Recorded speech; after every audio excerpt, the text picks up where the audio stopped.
Welcome everyone to Titan Esports Divinity League. We are here in the playoffs, semifinals right now. It's going to be Monkeys Safari versus Conduit Gremlins. I'm Caleb Peng. I'm joined with Anti. Welcome back, Anti. How you doing? Thank you, thank you. I am doing well. I mean, now that we're back in the middle of playoffs, I'm so sad that I actually missed that first week of playoffs, but we got Winter some Silver's mad great. It was a bangers. long one. Oh man. I mean, I took a look at the standings, I took a look at the VODs. 3-2s on multiple sides of the bracket, and here we are, another one of these bangers queued up. Speaking of 3-2s, Conduit Gremlins, one of those teams that fought straight through that 3-2, clawed their way into this position, and what are they rewarded with? The undefeated Monkey Safari. Yeah, I mean, if you want to win it all, you got to beat the best of them, man. Monkey Safari is definitely the best of them too. Undefeated regular season and obviously undefeated in the single elimination playoffs. So we're gonna see if Conduit Gremlins can take the distance against Monkey Safari, where no other team has. And this is a best of 5. And it is Fearless draft as well. So very excited to get into this draft, as looks like Gremlins is going to have that blue side first pickup on their side of things. So for those that aren't familiar, Fearless draft is any champions used in previous games cannot be used in subsequent games. So if it goes all the way to a game 5, then there's 50 champions off the table, and things get kind of wonky as we get our first bans through Mordekaiser and J4. Yeah, I mean, Mordekaiser and Jarvan, once again, this is Divinity League, right? We're not necessarily playing with, top tier, super, top 10 on the ladder challenger players here.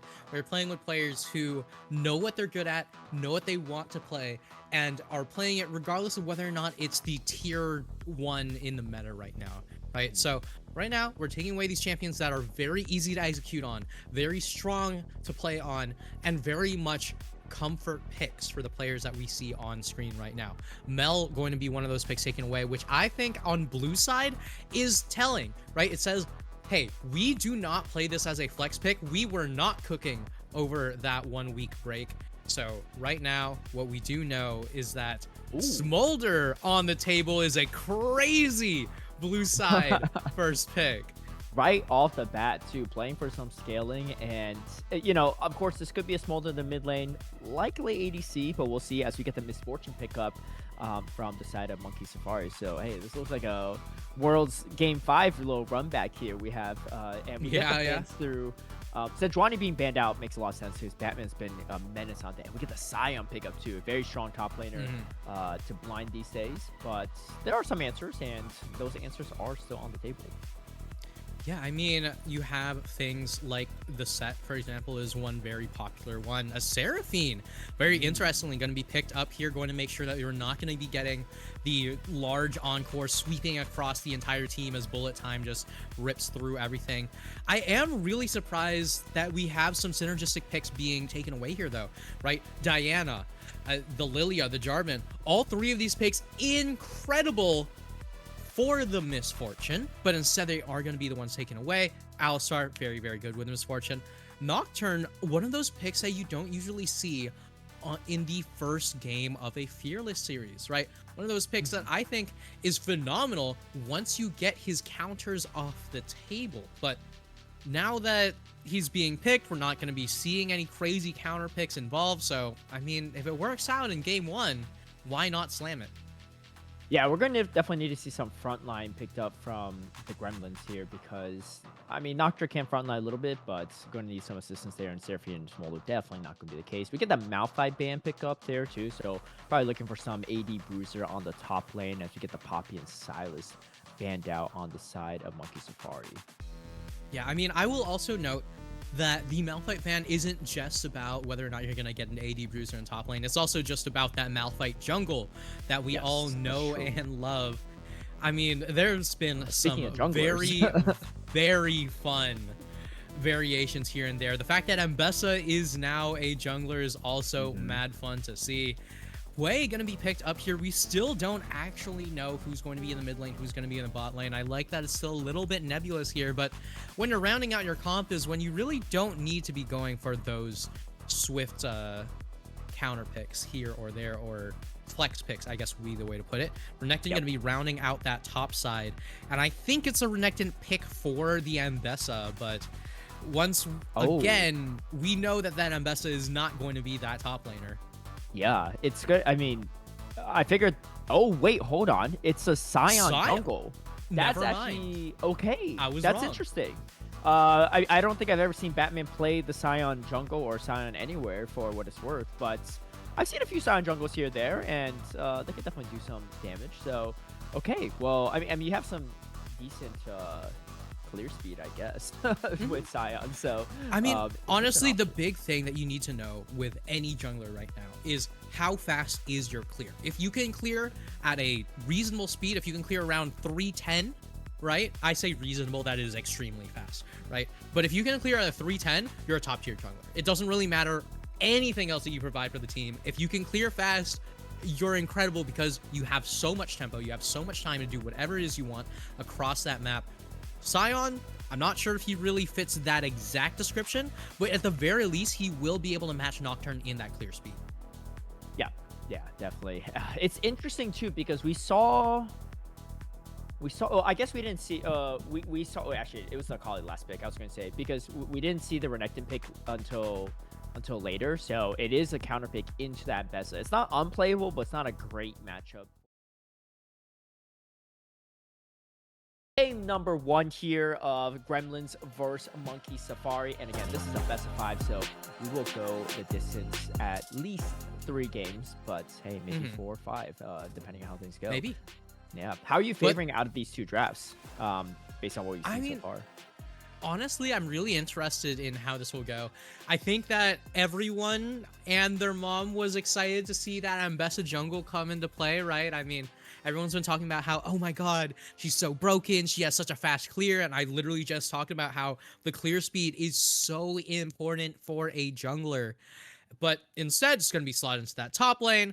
We're going to be doing just fine over here. It is the Phase Rush Scion jungle, so I'm expecting to see some full AD on this man, as Batman is almost certainly going to be looking to jump straight into those backlines.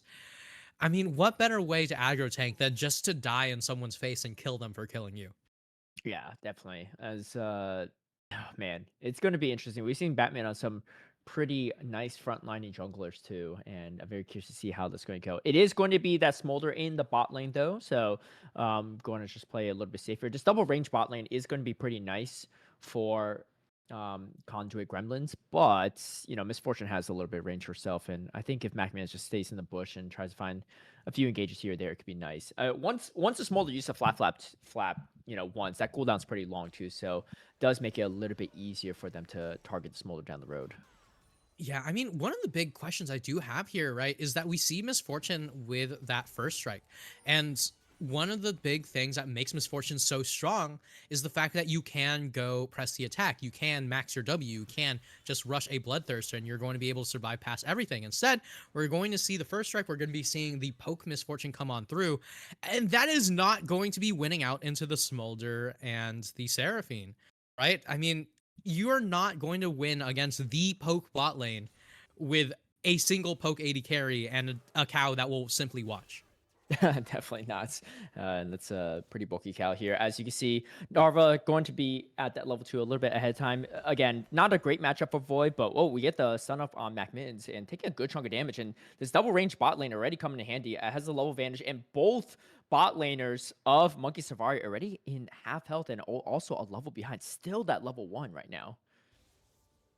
Yeah, still at level 1. And I gotta say, you do not want to be a level down against Smolder, right? Especially in a lane where you're playing around the idea that you will have that kill potential later on.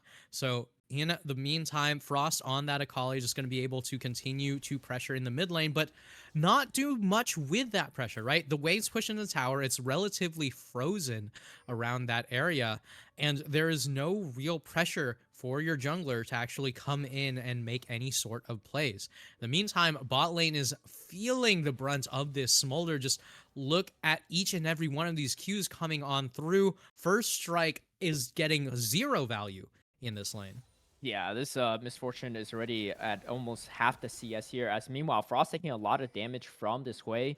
GVG definitely has the range advantage here. So obviously later game, the Kali's going to be pretty strong on the side lane. But for the time being, not the best matchup here as Void making good matchup or tough matchup pretty good so far for him. But Narva is going to take this slight engage, and these two top laners are slicing and dicing each other a bit. Oh, here comes the flash forward from Void, but doesn't actually pick up the kill on Narva. Here comes Animark, and Void is in trouble. I don't know if Void can get out of this. The ward is going to spot Void in this bush, going to be rooted up, and that's going to be first blood going over to Gremlins. Yeah, and meantime in bot lane, we see Reckoning in a lot of trouble here. Doesn't have the flash, doesn't have the flap, and doesn't have any health left. Never mind, Key almost goes down. And but we get a kill going over to is. Batman. And Pied to the face. In trouble as well. Decimating Smash going to pick up the double kill onto Sion, and Key getting away with just 11 health on that Misfortune. Going to buy a lot of breathing room for that bot lane of Monkey Safari. Yeah, and it looked so good for Conduit Gremlins for such a long time. I mean, they were consistently getting the trades up in the bot lane. They were consistently finding their ways how to get the upper hand again and again and again. Even after those kills, they're only down 6 CS. But you can see that in the end, Batman gonna come on down, swoop in like a hero, save his bot lane. And just like that, 2 kills to the 1. A cross-map trade, but a double over to the Scion is not what you want to see as a Nocturne. Definitely not. But yeah, good engage there from the Scion as we see these two top laners still trading a bit. Void doing a really good job in this matchup that's on the tougher side. CS completely even at this moment in time. But Batman just doing Batman things here. Going to pick up the 2 early kills for the team and 1 kill away from that feats of warfare. Yeah, I mean, one thing I will also say, right, Caleb, is we see the trades back and forth where the Renekton is actually not making use of the empowered W, right? We do see the empowered slice and dice here and there, but empowered W to deal with Ambessa shields is actually a huge part of the matchup. So you gotta really figure out how to actually make use of that timing. All right, and we see the Smolder just doing some stacking things here, but that early gank definitely made things a little bit easier for Key and McMinus, as you see Misfortune already level 5 now, so started out pretty behind on experience, but now has the level advantage over the 2 bot laners of Conduit Gremlins, as looking like Batman and Monkey Safari going to try to secure up this first Drake. Yeah, I mean, first Drake should absolutely be theirs. I mean, that early amount of pressure from that first gank just does so much here. In the end, the Vamp Scepter for Key gonna make sure that this Misfortune is going to be able to put out so much more, I'd say, pressure, but I've already said that once. There's only so many times you can say pressure in one sentence. But the fact that you have the ability to just push out this lane, the ability to tank all of this poke, and the ability to actually scale up into that Smolder is mad nice on the MF. I'm still wildly confused by the first strike pick, but in the end, it doesn't seem like it matters. Yeah, I mean, I think the goal is maybe just to snowball this bot lane as fast as possible, because obviously late game Smolder is going to be an absolute menace. But trying to get this Misfortune to her items early could be good. But we'll see how it goes. As you can see, Monkey Safari probably going to prioritize a lot of their pressure on this bot lane. Late game Renekton is not as scary to deal with, so even if Void loses that matchup, it's not too bad. But Void doing a great job of just holding his own there too, so making things a little bit easier for the rest of Monkey Safari, as Batman is starting to rotate over. This ward is going to spot out the Scion, so they do know that Batman is up here, but we did get a lane swap, so Reckoning and Seraphine are now up here. As here comes the ultimate from Scion, does crash into the Seraphine. Decimating Smash going to knock up, and here comes the headbutt Pulverize. Pied to the face, still alive for now, but finally does goes down. Bowl time just for good measure, as Feats of Warfare is going to be secured up for Monkey Safari. Yeah, Feats of Warfare. Every single one of these kills going straight over to Batman. Don't need the Batmobile to drive straight into that one, but right now, Nocturne right into the backline. Paranoia comes through as Mom is called as well for some extra damage. Key goes down. Batman is running for his life now. Frost coming in here trying to make a hero play onto Reckoning, but Reckoning gets out just in time. No, Frost is going to pick up that kill. Smolder goes down yet again. So a 1-for-1 trade after that initial pick off on the Seraphine. Overall, pretty good trade for Monkey Safari, trading their ADCs in the second part of this engage. Looks like Conduit Gremlins want a little bit more, but I don't think they have the damage to take out these two bulkier champs on the side of Monkey Safari. They're going to settle for some grubs instead. Yeah, they're going to just say, hey, we don't care about these champions. We're just going to go for these neutral objectives. We already dropped that feat of warfare here, but just like that, going to be able to pick that up. That is one objective guaranteed for them. Who actually gets the last one is a question. It does go over to the Gremlins, but surely this Nocturne goes down. Yeah, Ammonarch is in a tough position, just juggling around 4 members, and they're just trying to feed the kill over to one of their carries. Frost is going to be able to pick that up, so 2-0-0 on the Kali. Still going to be pretty good too, right? One of your champs that you really want diving that Smolder, diving the Hui, so going to be good to get that Kali nice and fed. But they do pick up the grubs as we take a quick look at the replay of how all this went down.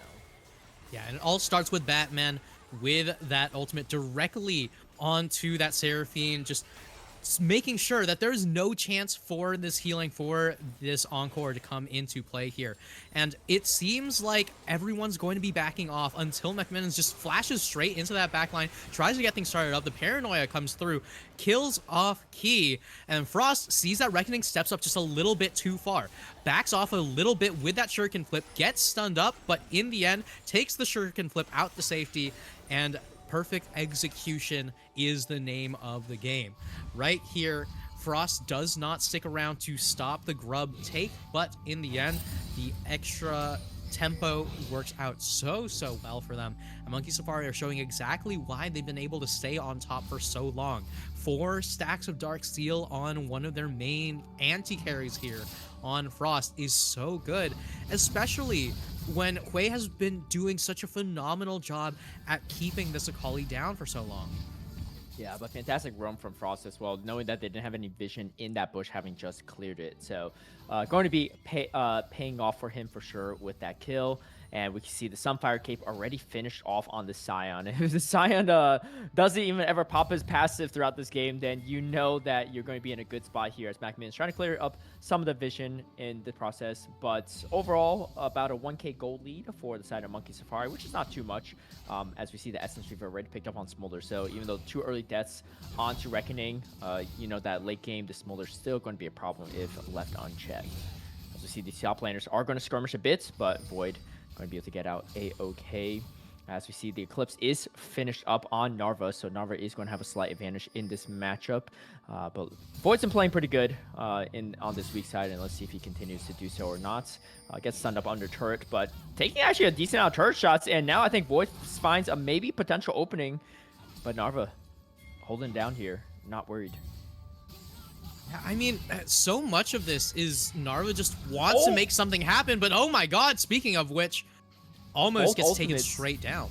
Yeah, both ultimates going to be popped there. Public Execution and the Dominus, as here comes Paranoia, going to be targeting onto the Scion. Decimating Smash is going to miss Ammonarch, but Ammonarch doesn't really have any damage to follow up for the time being, as Pieface is straight chunked at half health. Here comes the Hui, walking in blind into a tri-bush, but gets headbutted out, so maybe a little bit slight misplay from MacMins to not catch the Hui, but saves Hui accidentally here, as Void and Narv are still fighting it out, and neither dying, both in the red health bars here, as Unstoppable Onslaught comes through, and a huge bolt time layered over here, as Ammonarch is in a tough position, still surviving for the time being, but the Nocturne does finally go down. Batman goes down as well. The shutdown goes over to the Smolder. That's absolutely huge for Reckoning, as Batman is going to go down, and this objective is going to be a little bit harder to take with both junglers going, and overall a pretty favorable trade, I think, for Conduit Gremlins. Frost? As here comes the Spiral in Despair, going to do a little additional damage. Frost is in some trouble here. Reckoning just frontlining for the rest of the team, has the most amount of health, feeling pretty confident on this Smolder, I think with good reason, as Monkey Safari has to be careful. They don't want to feed this hyper carry too much here in this early game.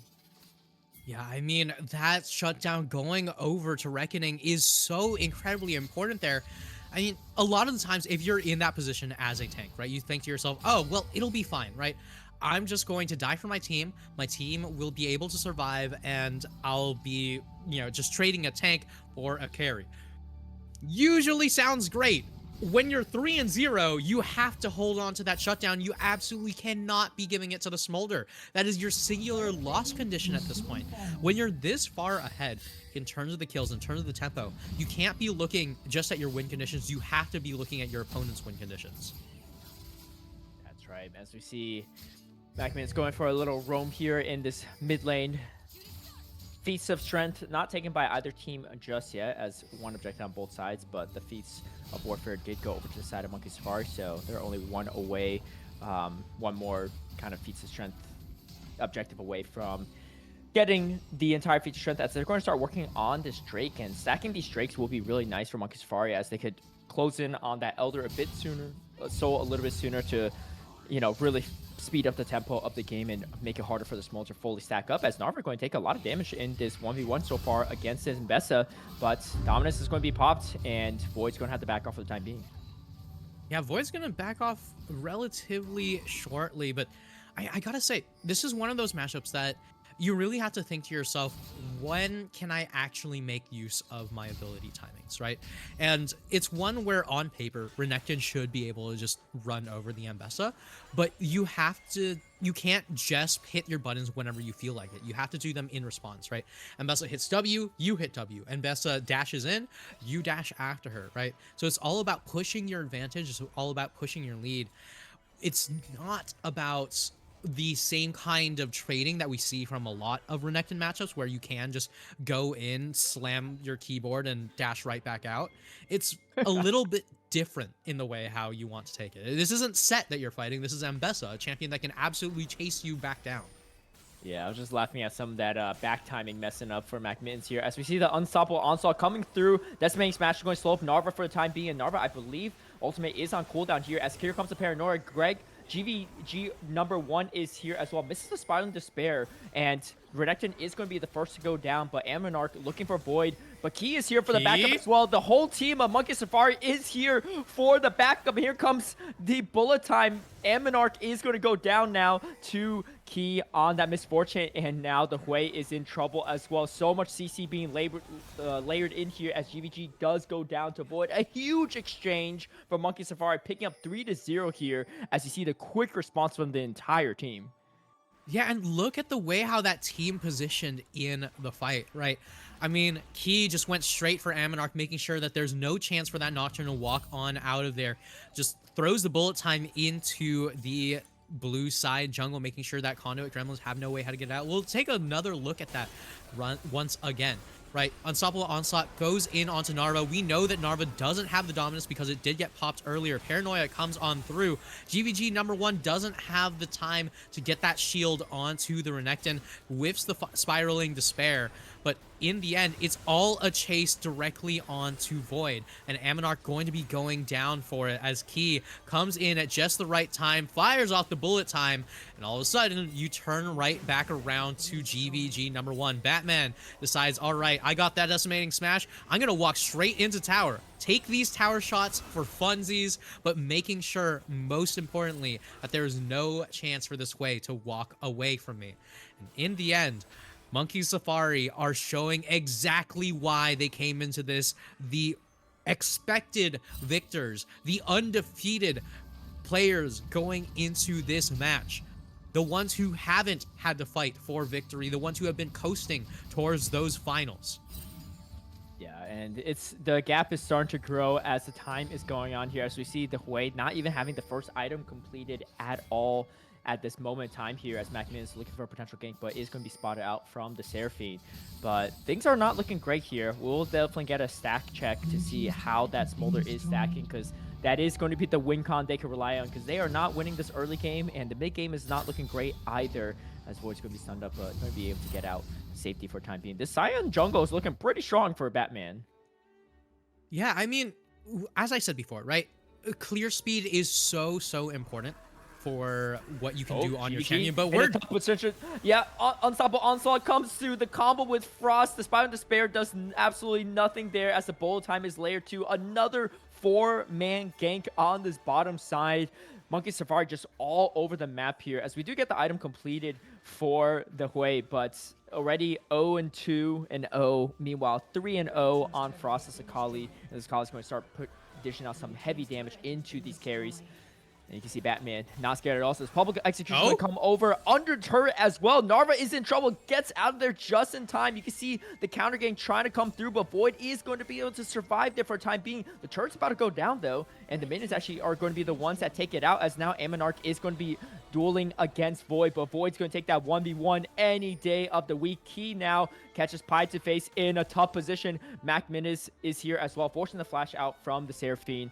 And again, another fantastic trade from Monkey Safari. They did pick up the top turret, though, for the Gremlins, but that's about all that they got. I mean, I do find it extremely funny that Macman's actually hex flashed over the wall instead of walking through the tri-bush, which allowed one more escape for Narva. But in the end, right, I was talking about clear speeds. I was talking about the ability to make things happen on the map.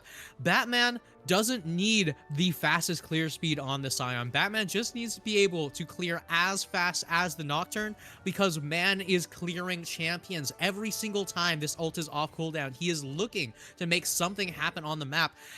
If you closed your eyes and said, all right, this champion just hit R, this champion just hit R, you would not be able, I would put money on you not being able to tell which one is the Scion and which one is the Nocturne. Yeah, that's right. As Ammonarch having trouble just farming in his own jungle, as well as Monkey Safari trying to take everything away from them, as we do have a Mountain Soul, and this is going to be absolutely brutal because taking out the Scion's already been hard, and this Alistar as well, and now they're about to be on soul points as Void's going to TP up here. I think this is going to be pretty much uncontested from the Gremlins unless this Nocturne tries to just paranoia into there and go for a steal, but might be kind of a hard one, might not be worth it here, and they're going to just give up this Drake, and things are not looking great so far for the Conduit Gremlins. But it's been a quiet game so far for Reckoning, and he is slowly stacking up there as leading the CS charts. If we have a chance to make a check on his stacks to see how he's going, he is definitely going to be the win con for the team, but even that win con is going to be harder and harder to execute as this time is going on. Yeah, I'm going to give it a 180-ish around right now, because last time we saw it, it was 165, if I do remember correctly, when they were hitting mid-tower. But they're not hitting mid-tower, they are hitting Ammonarch. Yeah, splashes forward as well, knocks back Ammonarch, and Ammonarch is in trouble as going to go down to Key yet again, and this has been a tough game for this Nocturne. We'll see if they can defend this or not here. 4 members, again, roaming together. They love this 4-1 setup that they have in these side lanes, really just catching a lot of their carries off guard. And now the Otacon has spawned. This looks like this is going to be going over to Monkey Safari yet again, another objective going over, and I don't think this could be one you can afford to try to steal, especially with your Nocturne down. And I think they're just praying that Reckoning can get all the items and damage needed for this late game carry potential on the Smolder. Yeah, but if you're going to need all that damage and items, you're going to need some gold, and you're down so much right now on that Smolder. It's definitely a rough position to find yourself in. 204 stacks on the Smolder right now. And I gotta say, right, when you're playing Smolder, a lot of the times, your only thought in your mind is, God, I really hope my team doesn't mess this up for me. Right? I hope that nothing happens. I hope the game is 0-0 when we get, 30 minutes in, and I hope that I get to just immediately win the game. Now, when you are part of the problem, when you are the one who is targeted right at the very beginning of the game, that is the absolute worst feeling as a Smolder, right? Where you think to yourself, man, I hope that nothing happens to the rest of my team, and the monkey's paw curls. You do not like those results. You do not. And when the enemy front line is as tanky as it is, and you have no true tank on your team, and they're already ahead by 5k gold lead, it is going to be a tough game. And there's also Mountain Soul on deck. So, yeah, I mean, trying to build up that Mortal Reminder as fast as possible, because you're definitely going to need some armor penetration into the side of Monkey Safari's front line. I mean, this Alistar's 0-9, has not even died yet. The Scion's 4-1 and 6.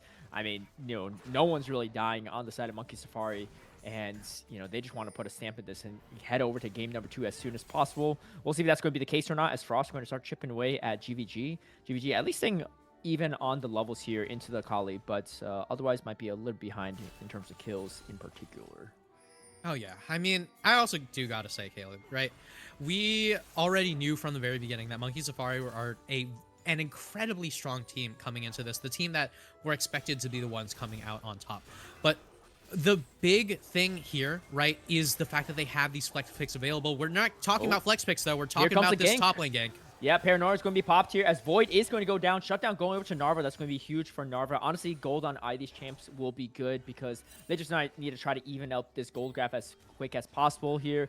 As finally a successful gank does come through. And this Renekton actually hasn't really died much. You know, 2-1-1. It's really Eminarch that's been picked off quite a bit in this game. But if this Renekton could actually get beefy enough to pull off enough distractions for the Smolder to dish out the damage behind, then that could be good here. As you can see, Smolder's trying to stack up as fast as possible here.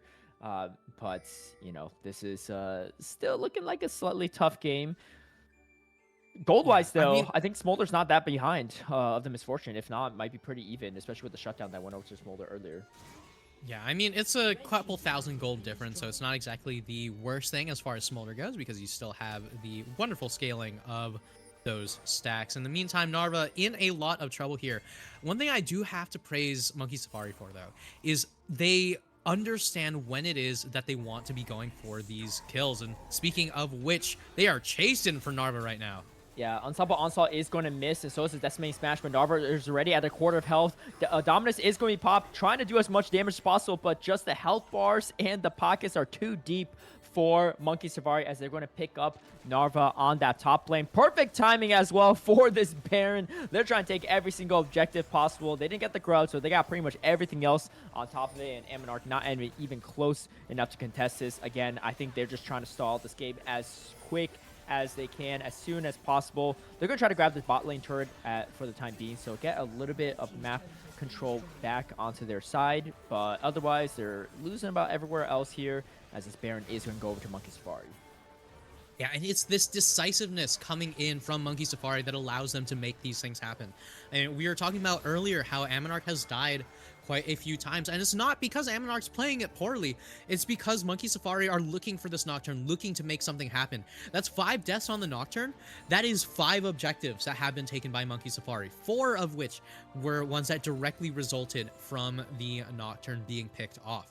Right, so a lot of the times when Monkey Safari is going for these hard forces, is looking for these very, very deep fights, it's always for an objective in mind, right? They went for Narva, and they immediately guaranteed that there was going to be not a 5v5, but a 4v5 at Baron if it was going to come up for them. The soul was on the table, but they opted to just swap it off for that purple worm, saying, you know what? We don't really need an immediate mountain soul. We're going to be more than fine just waiting up with this Baron, getting so much more gold with the towers. The 1-4, as you mentioned earlier, Caleb, has been paying out dividends, and they are not looking like they're stopping anytime soon. Yeah, I actually really like that call, though, from Conduit Gremlins, because not only were they able to push out lanes right after Baron was taken, so they couldn't push their Baron advantage right away, but they also denied the soul from them for the time being. So even though they lost their top laner, I think it was a pretty solid trade. And you can see Smolder already at over 260 stacks now, just trying to get that mortal reminder, getting that 3-item power spike before trying to take any engages if possible. I mean, they're trying to drag this on as long as possible without taking any fights, right? But obviously, Monkey Safari is going to try to end this and do as much damage as possible in this next coming push. Baron buff is still up as they're pushing out the bottom and the mid lanes, and let's see if they can get any value here. Yeah, I mean, we're already seeing quite a bit of value coming through. Look at the damage that these Baron buff minions are going to be doing in this tower. 2 cannons just firing off and nothing that they can do about it. That might be a fully stacked Smolder, but this 1-4 is not stopping any time soon. Only now are they able to take out that second cannon, but look at that tower health. It's so close to death. Honestly, I would not be too surprised if I see an Unstoppable Onslaught come on through soon enough. That tower is looking extremely dieable. Yeah, you can see Reckoning actually taking a pretty aggressive positioning forward, just tempting them to go forward here as Void's going to take a huge amount of damage. The Encore comes through and the Charm comes out, but Void going to get out there in time as the bullet time not going to really land on too much. Aminar takes a little bit of damage, but not too much. Reckoning is already almost at half health though, but looks like Monkey Safari is going to have to pull back for a time being. So good, successful defense for Conduit Gremlins. Do they still have a chance in this game is the real question, as they're about 8k gold down, but it doesn't seem to matter too much because the Smolder's online now, has a Mortal Reminder as well, and looks to be maybe building a Zanya's next. I'm actually not really sure what the next item might be for the Smolder, but it seems like that might be the case here. It's just trying to buy as much survivability could be a as Guardian possible. Angel. Yeah. Oh, could be a Guardian Angel. Yeah, that's true. That probably makes a little bit more sense, but I mean, with you the got CC enough they AP have, you never ratios know. that you got enough AP ratios that you honestly could justify either one. But the big thing right now is understanding that the Baron take as a whole, right, just gives your team so much stats, gives your team so much gold that it's very difficult to actually fight into a team that has Baron. So the fact that you're able to stave off that push in that bot side tower is very, very good, even if you are burning 2 ultimates for it, because there's no real objectives on the map before those ultimates come back up. We have that paranoia coming up very, very soon. Mom is on speed dial as well. And just like that, a minute to Dragon and nothing ventured, nothing gained. Frost was in the area, not going to be pushing up too far. Right now, Monkey Safari are holding on very, very tightly to their lead. They are always going for these 100% plays, right? Always making sure that they're not pushing things too far, because right now, this is their game to lose. Not even their game to win is what I would call it. As when you're ahead 6,000 gold with a Mountain Soul upcoming, it's pretty dang hard to end up losing this if you're not throwing. Yeah, and I'm really surprised that Reckoning hasn't been picked off as I'm speaking, and maybe I'm wrong here as Reckoning does go down, but Reckoning also picks a shutdown onto Kali. That's absolutely massive here, as Key now is in slight trouble, but here comes Teleport, here comes the unstoppable onslaught, and it doesn't land onto Narva, but here comes the perfect execution, and it perfectly secures up the kill for Key, as the Spiraling Despair is going to slow things down yet a bit, as Aminarch is going to be able to get out to safety for a time being. 2-for-1 trade here so far, but they do have a slight wave to maybe push this. However, that is going to be thinned out quite quickly here, as Gremlins have decent wave clear, so making this push is a little bit harder, but you can see Soul has spawned now, and this is going to be a great objective to make things even harder for the side of Conduit Gremlins. Yeah, and you can see once again right here, right? So Frost takes out Reckoning. Narva says, I need to make something happen. Goes directly onto Key. I mean, it's a Renekton onto an AD carry. It looks juicy. It looks nice, but the Unstoppable Onslaught comes on through. The Avengers come on in. Doesn't matter that the Paranoia is there. The Public Execution guarantees that the Croc does not survive another Cambrian extinction. And the Spiraling Despair is simply the name of the game for GVG #1. This way just has not been able to output nearly enough damage to make a difference in these team fights, and that Mountain Soul is going to make it even more difficult for this painter to get off the ground. Yeah, it looks like this Smole is actually building a Jock Shows, which is interesting. Just wants to survive, I guess, as long as possible. I mean, there's a lot of mixed damage on the side of Monkey Safari, so not usually the build path you see on a Smolder, but I kind of get it with the lack of frontline and taking this on their team. He needs to just try to build some tank for himself, I guess, at this moment in time. I don't but like we see it. yeah, I don't love it for what it's worth. But the Rabadons is completed for Frost, so that is a lot of AP damage coming through, and you know it's. We'll see. We'll see how that pays off here as level 17 on Zakali, and she's going to be definitely dishing out some damage here. But they just want to try to Thanos wave as much as possible. Reckoning kind of caught in a tough position as here comes the headbutt. Pulverize doesn't get comboed perfectly, so Pie to Face is still forced to flash out there, but doesn't get picked off, so all members are still up. However, Mountain Soul is on the side of Monkey Safari, so just even more health bars, more shields to have to go through for the side of Conduit Gremlins. Middens, come on. It's not 2015. You can buffer that combo. Oh, well, I mean, all little, flubs aside right now, the big thing with this game is you have to look at what objectives you can play around. Every single time an objective is coming up, that is when Monkey Safari are looking to make a kill happen. The moment Hui shows up in that bot side, we're going to be getting a fight starting up. And speaking of which, who just showed up on that minion wave? And the perfect execution does pick up Reckoning, and Reckoning is caught in the bullet time. Triple kill over to Key, and Monarch is too late for the assist. And GVG can only watch as his team is getting shredded apart here in this fight. Key's going to just run down this Nocturne, and this is going to be game for Monkey Safari unless GVG can pull off a miracle. And that's not going to be the case. It's going to be an ace, and it's going to be game number 1 going over to Monkey Safari. Absolute domination from start to finish. Incredible stuff from Monkey Safari. Every time an objective was coming up, every time that there was a reason to be fighting, you know that Monkey Safari was pulling that trigger. You know that Monkey Safari was going straight for the kill. I mentioned it right before that last fight. The moment that GVG number 1 showed up on that minion wave in bot lane, the button was immediately pushed, the trigger was immediately pulled, and Monkey Safari immediately aiming straight for that Nexus. Yeah, and we can see here too, right? I mean, a ton of damage from this Misfortune, from Key, and just layered over in such good fashion. I mean, there was so much CC, so much dive potential on the side of Monkey Safari. Just a fantastic draft overall, in my opinion. And boy, just putting in a ton of work there too, picking off those carries, and, you know, just a great team effort. A few fluffed, you know, Mac Mittens combos here there, but it didn't cost the team anything. They're just warming up with game number 1 here, and we're going to see if Conduit Gremlins can make the adjustment or not for game number 2. We're going to take a quick break, but we'll be right back.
Welcome back, everyone, to Titan Esports. It's Divinity League, and we are in the semifinals of the playoffs. I'm Caleb Pang. I'm joined with Anti. We had a crazy game in game number 1, going over to Monkey Safari over Conduit Gremlins. Monkey Safari, our undefeated team in Divinity League, and looking undefeated for a reason.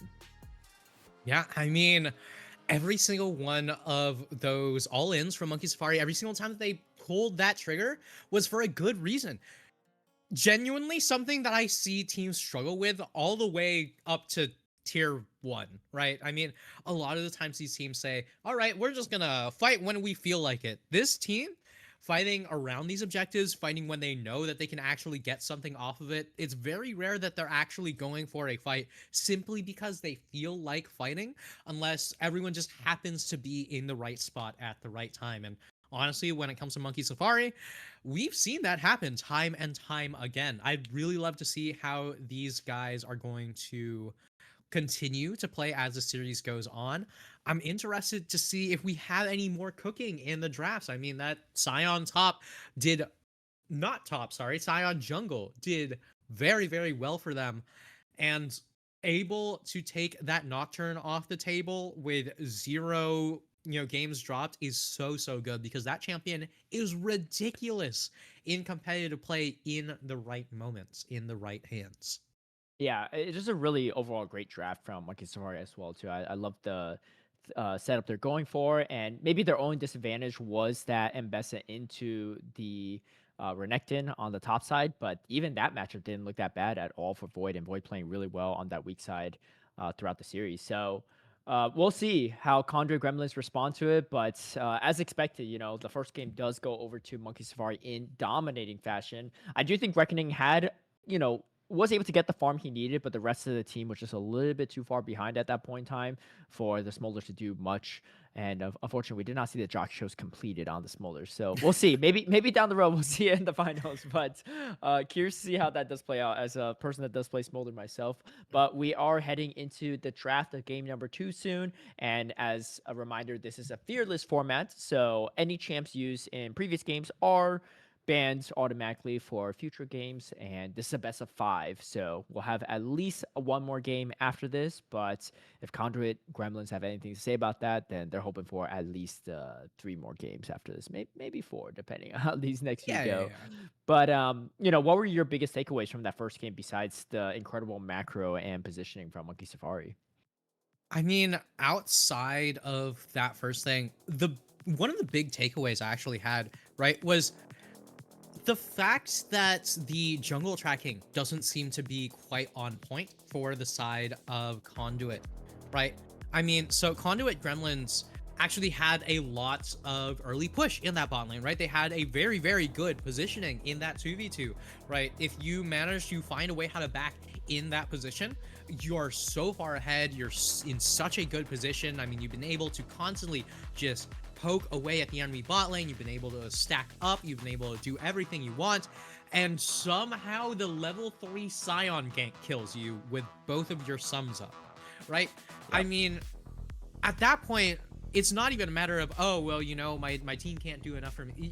You're playing Smolder and Seraphine, right? These champions can absolutely walk away from those kinds of ganks. You have the flat flap, you had the flash, right? You should be able to flash the head, but pulverize, flap away from that decimating smash. But if you're so far up that you can't get away at that point, that tells me that you have no idea where the enemy jungler is. You don't know what the timing is, and you have a when blind first pick. Okay. Oh. All right. Some slight tech difficulties as we are going through this, but I believe that is the Gwen first. This might be in reverse. Yeah. Okay. I think it's just going to go directly to the laning. So yes, that is Gwen top, right? That is the Gnar. That is Morgana jungle. Okay. I actually don't hate Morgana jungle. I think that it's relatively underutilized, but oh my god, that man has Sejuani. Okay. Right. Well, that might be a wrap unless they want to try to break undefeated streak. Interesting. Batman, at least in this split, has not lost a game on Sejuani yet. And we don't know what bans they end up opting for, but they definitely left Sejuani on the table, and that's an easy jungle pickup for Batman. Okay, so we're gonna try to fix up a few things with the draft here and there, but OBS is having a few technical difficulties here and there. But the big thing that we do know, right, is that these picks are extremely, extremely strong in the right hands, right? Silas Jungle, one of those picks that can make use of all of these ultimates, right? You have that Yone ult, you have that Gwen ult, and the Glacial Prison from the Sejuani as well, especially after the Sejuani AP buffs. I mean, Silas is bound to enjoy that one, but I gotta say, right, double melee with Sejuani is a ridiculous position to find yourself playing against. So I'm really interested to see what exactly it is that Conduit Gremlins have in store to deal with this Sejuani. The fact that they don't have a Trundle on hand is a little concerning, to say the least. Yeah, for sure. And might have been banned out from Monkey Safari, or maybe maybe they just opted for picking the jungler early on once it was shown. We get the Zai pickup though on the side of Key, and I mean, we'll see. I mean, Rakan is technically available unless the bans show otherwise. We do have Ash. Oh, we do get the Zai Rakan. All right, looking like we a don't even just get the Zai Rakan. Ready. We get the whole Zai Rakan portrait, right? Like they're completely finished. Yeah, we do love to see that. We'll see how it rounds up. It's going to be Ash Leona to close things out. So not a bad draft from the side of Conduit Gremlins, but I gotta say, Monkey Safari, especially on these picks, they're going to be pretty comfortable on these. Yeah, I mean, one thing I do gotta say, right, is that Conduit's Gremlins have a team composition that allows them to team fight, right? I mean, you can hit R on Ash, you can hit R on the Leona. So there was the pick order. So now we do see what happened. I was not surprised to see that Sejuani just slammed immediately on blue side first pick. I don't know if Conduit Gremlin... No, there was no Trundle bans whatsoever. They just decided not to opt for the Trundle in response. Okay. This is Divinity League, so there's always a chance that the Master just not there on some of the champions. You just hit R. You just have to hit R. That's all you have to do. Look, like, I'm no Trundle main myself. Hits a Q, gets the aftershock proc. You hit R. You get 50 billion armor and magic resist. She gets negative amounts when her passive falls off. Hey, I can't speak for Aminarch, but maybe the side is going to put up a show. I mean, there are some decent ultimates you can steal on the side of Monkey Safari, so the side could be good in the right position. But again, we'll see how it goes. I think I would have to favor the Monkey Safari draft quite a bit here. It looks really good. You have an incredible bot lane. The Yone's really, really strong as well. And then, Batman on the undefeated Sejuani. And Gwen into Gnar is not terrible, you're not playing into a Jace as Gwen, so you're feeling pretty happy about that one. Not too much tanks to shred though for the side of Gwen, but it's a-okay. Gwen could definitely put up the carry potential, but we'll see how Conduit Gremlins play around this situation, because they don't really seem like they have the late game either on their side, so they're going to have to take some early skirmishes in my opinion. Yeah, honestly, the big thing that Conduit Gremlins do have is that they have very, very good champions for setting up picks, right? When it comes to that Leona ultimate, right, that Solar Flare, when it comes to that Enchanted Crystal Arrow, you can set up these cross-map picks. You can make sure to lock someone down, especially with Morgana as a champion existing in this game, right? So at the very least, if you can take some unfair fights, you can find yourself in a good enough position. In the meantime, double melee with Sejuani is exactly the position that Monkey Safari want to find themselves in. And with no Trundle on deck, that is a fully activated Aftershock Sejuani. I mean, like, I am genuinely surprised that they managed to get this one. I'm genuinely surprised they managed to build a team comp around this one, because we've seen Batman force the Sejuani in team compositions that genuinely did not like the Sejuani whatsoever. And man still hasn't dropped the game on this champion for a reason. Still has not. Apparently, Frost is also 11-0 on the Yone. So I mean, you know what? This Contra is Gremlins pissing just just want me to off. play hard mode here, and just I mean, one way to get these champs off the table for future games is just to give it up to the Just let it opposing go through. team.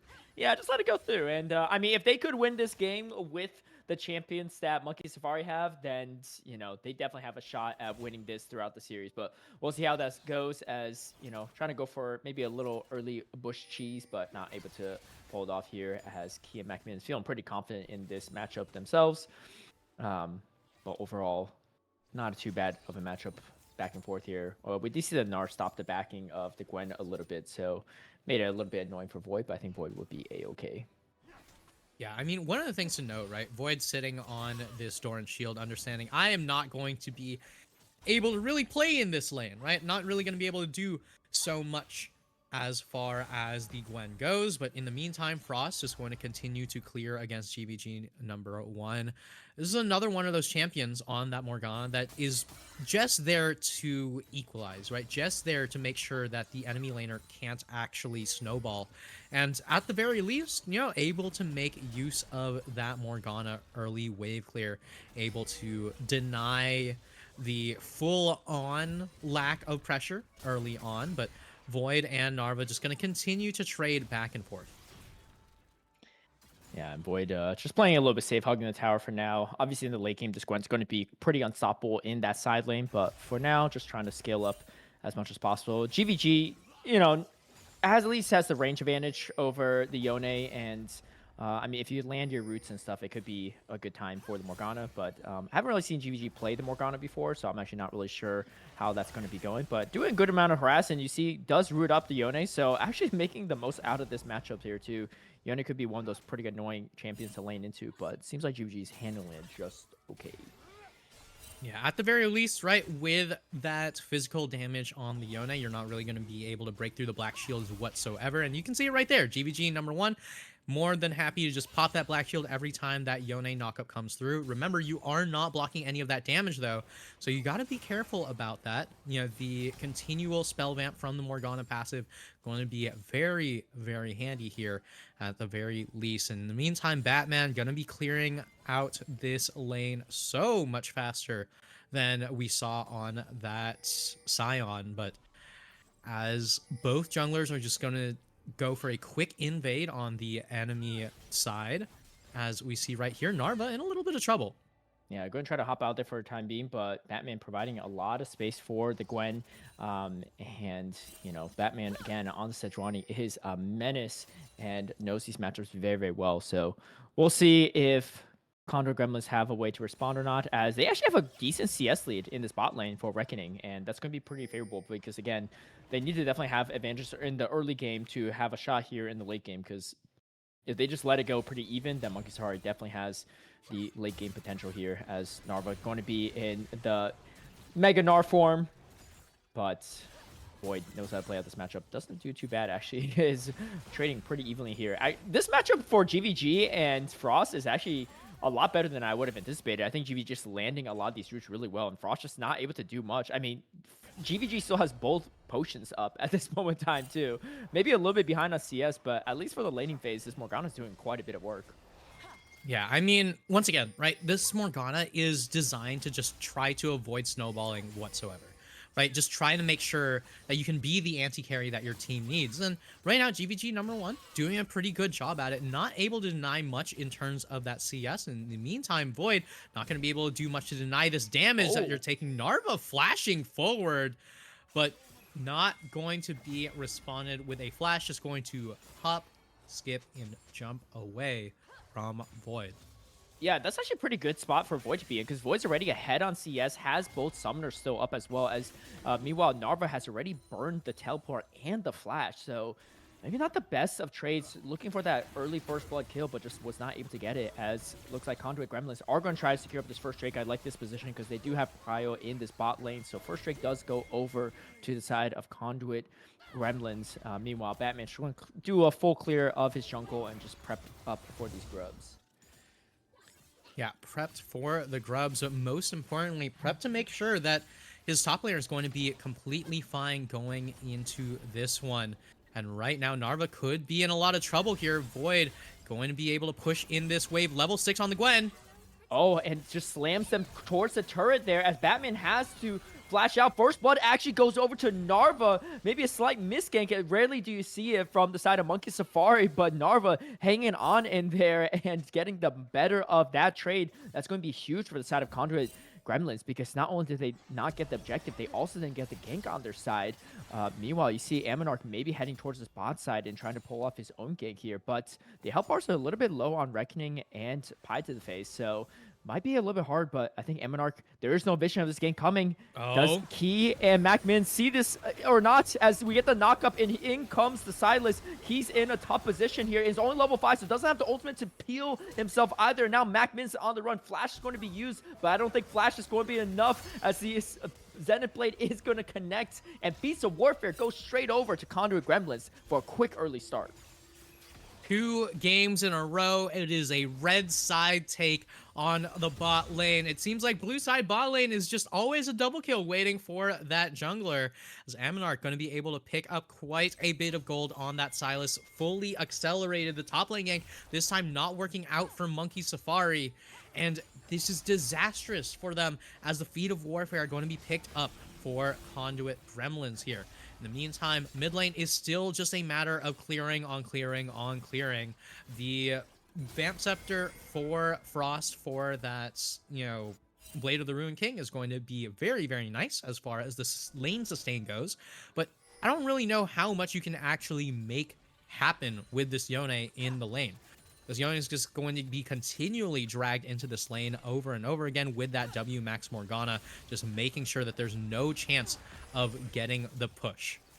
Yeah, GVG just landing these roots really well, as Reckoning and Key are in a bit of a skirmish, but Batman's also in trouble here, caught between 3 members of Conduit Gremlins, and Batman goes down yet again. Frost is a little too late to the fight. MacMin is here, though, for the sandwich, but the question is, do they have enough damage, as Void does join in on the fight, and here comes a huge Fate Seal. It is going to take up all 3 members, but Frost actually, oh no, it was actually the Silas doing it, and now Frost using his own Fate Seals. Frost getting out just in time for the time being, but GVG #1 is still going for more, as Void is going to go down. That's going to be a double kill going over to Amonarch. 6-0 right now for Conduit Gremlins. Absolutely huge, and they're going to pick up the grubs on top of it.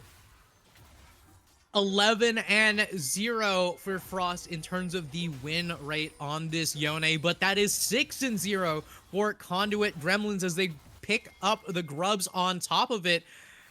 I think we might actually have a David and Goliath story on our hands, Caleb. Right, and if things continue to go this well for Conduit Gremlins, then they do have a chance here in this series and could even up 1-1. They still have a lot of work cut out for themselves, but a 4-0 Silas in the jungle is a great way to get things started, as they're looking for a dive onto Reckoning. Can Reckoning survive? This is a real question, as meanwhile these 2 mid laners are still skirmishing a bit here, but I think Reckoning is going to be a-okay for the time being. Meanwhile, Void and Narva trying to do as much as they can, but Narva now with the level advantage has a 1-kill advantage as well over this Gwen. Gets slammed as a wall, but here comes Batman, and Narva might be giving over the first kill over to Monkey Safari unless he can do something about it, but Glacial Prison is going to come through, and Void is going to pick up that first kill. So Monkey Safari back and on the board now. The gold differential, though, is still about 2K. However, if you get this Gwen some gold, definitely can pay favorable in the late game. Yeah, I mean, Gwen is one of those champions that can absolutely make use of all of that gold in a team fight specifically. Now, one of the things I will also note, right? So Batman just kind of came up for that gank, kind of tried to force it.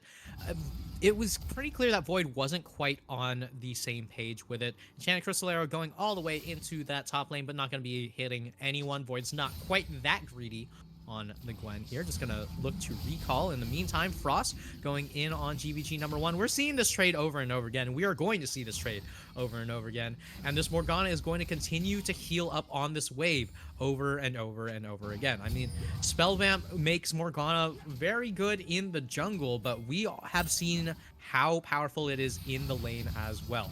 MacMiddens might be in a little trouble here. Oh, he's able to dash over the wall, avoids his Zenith Blade as well, so does clear out the vision, but doesn't get punished for it either, which is pretty nice, as Narva trying to jump in there, but here comes the needlework. Void going for the re-engage, as Narva is going to get chunked a bit here. Has to be careful on this Narva, because Gwen could really cut down your health bar pretty quickly if you just stay in these fights a little bit too long here. Mac Mittens might be in a tough position again, but there is Frost there in response as Narva trying to chase this kill as much as possible. The Hollow Mist does come through, but it doesn't stop Narva from picking up another solo kill. That's going to be huge for Narva on this Gnar. Definitely don't want this Gwen snowballing too quickly here as the kills are now 7-1 in favor of Conduit Retribution, or Conduit Gremlins, I should say, and they have 2 Drakes to their name as well.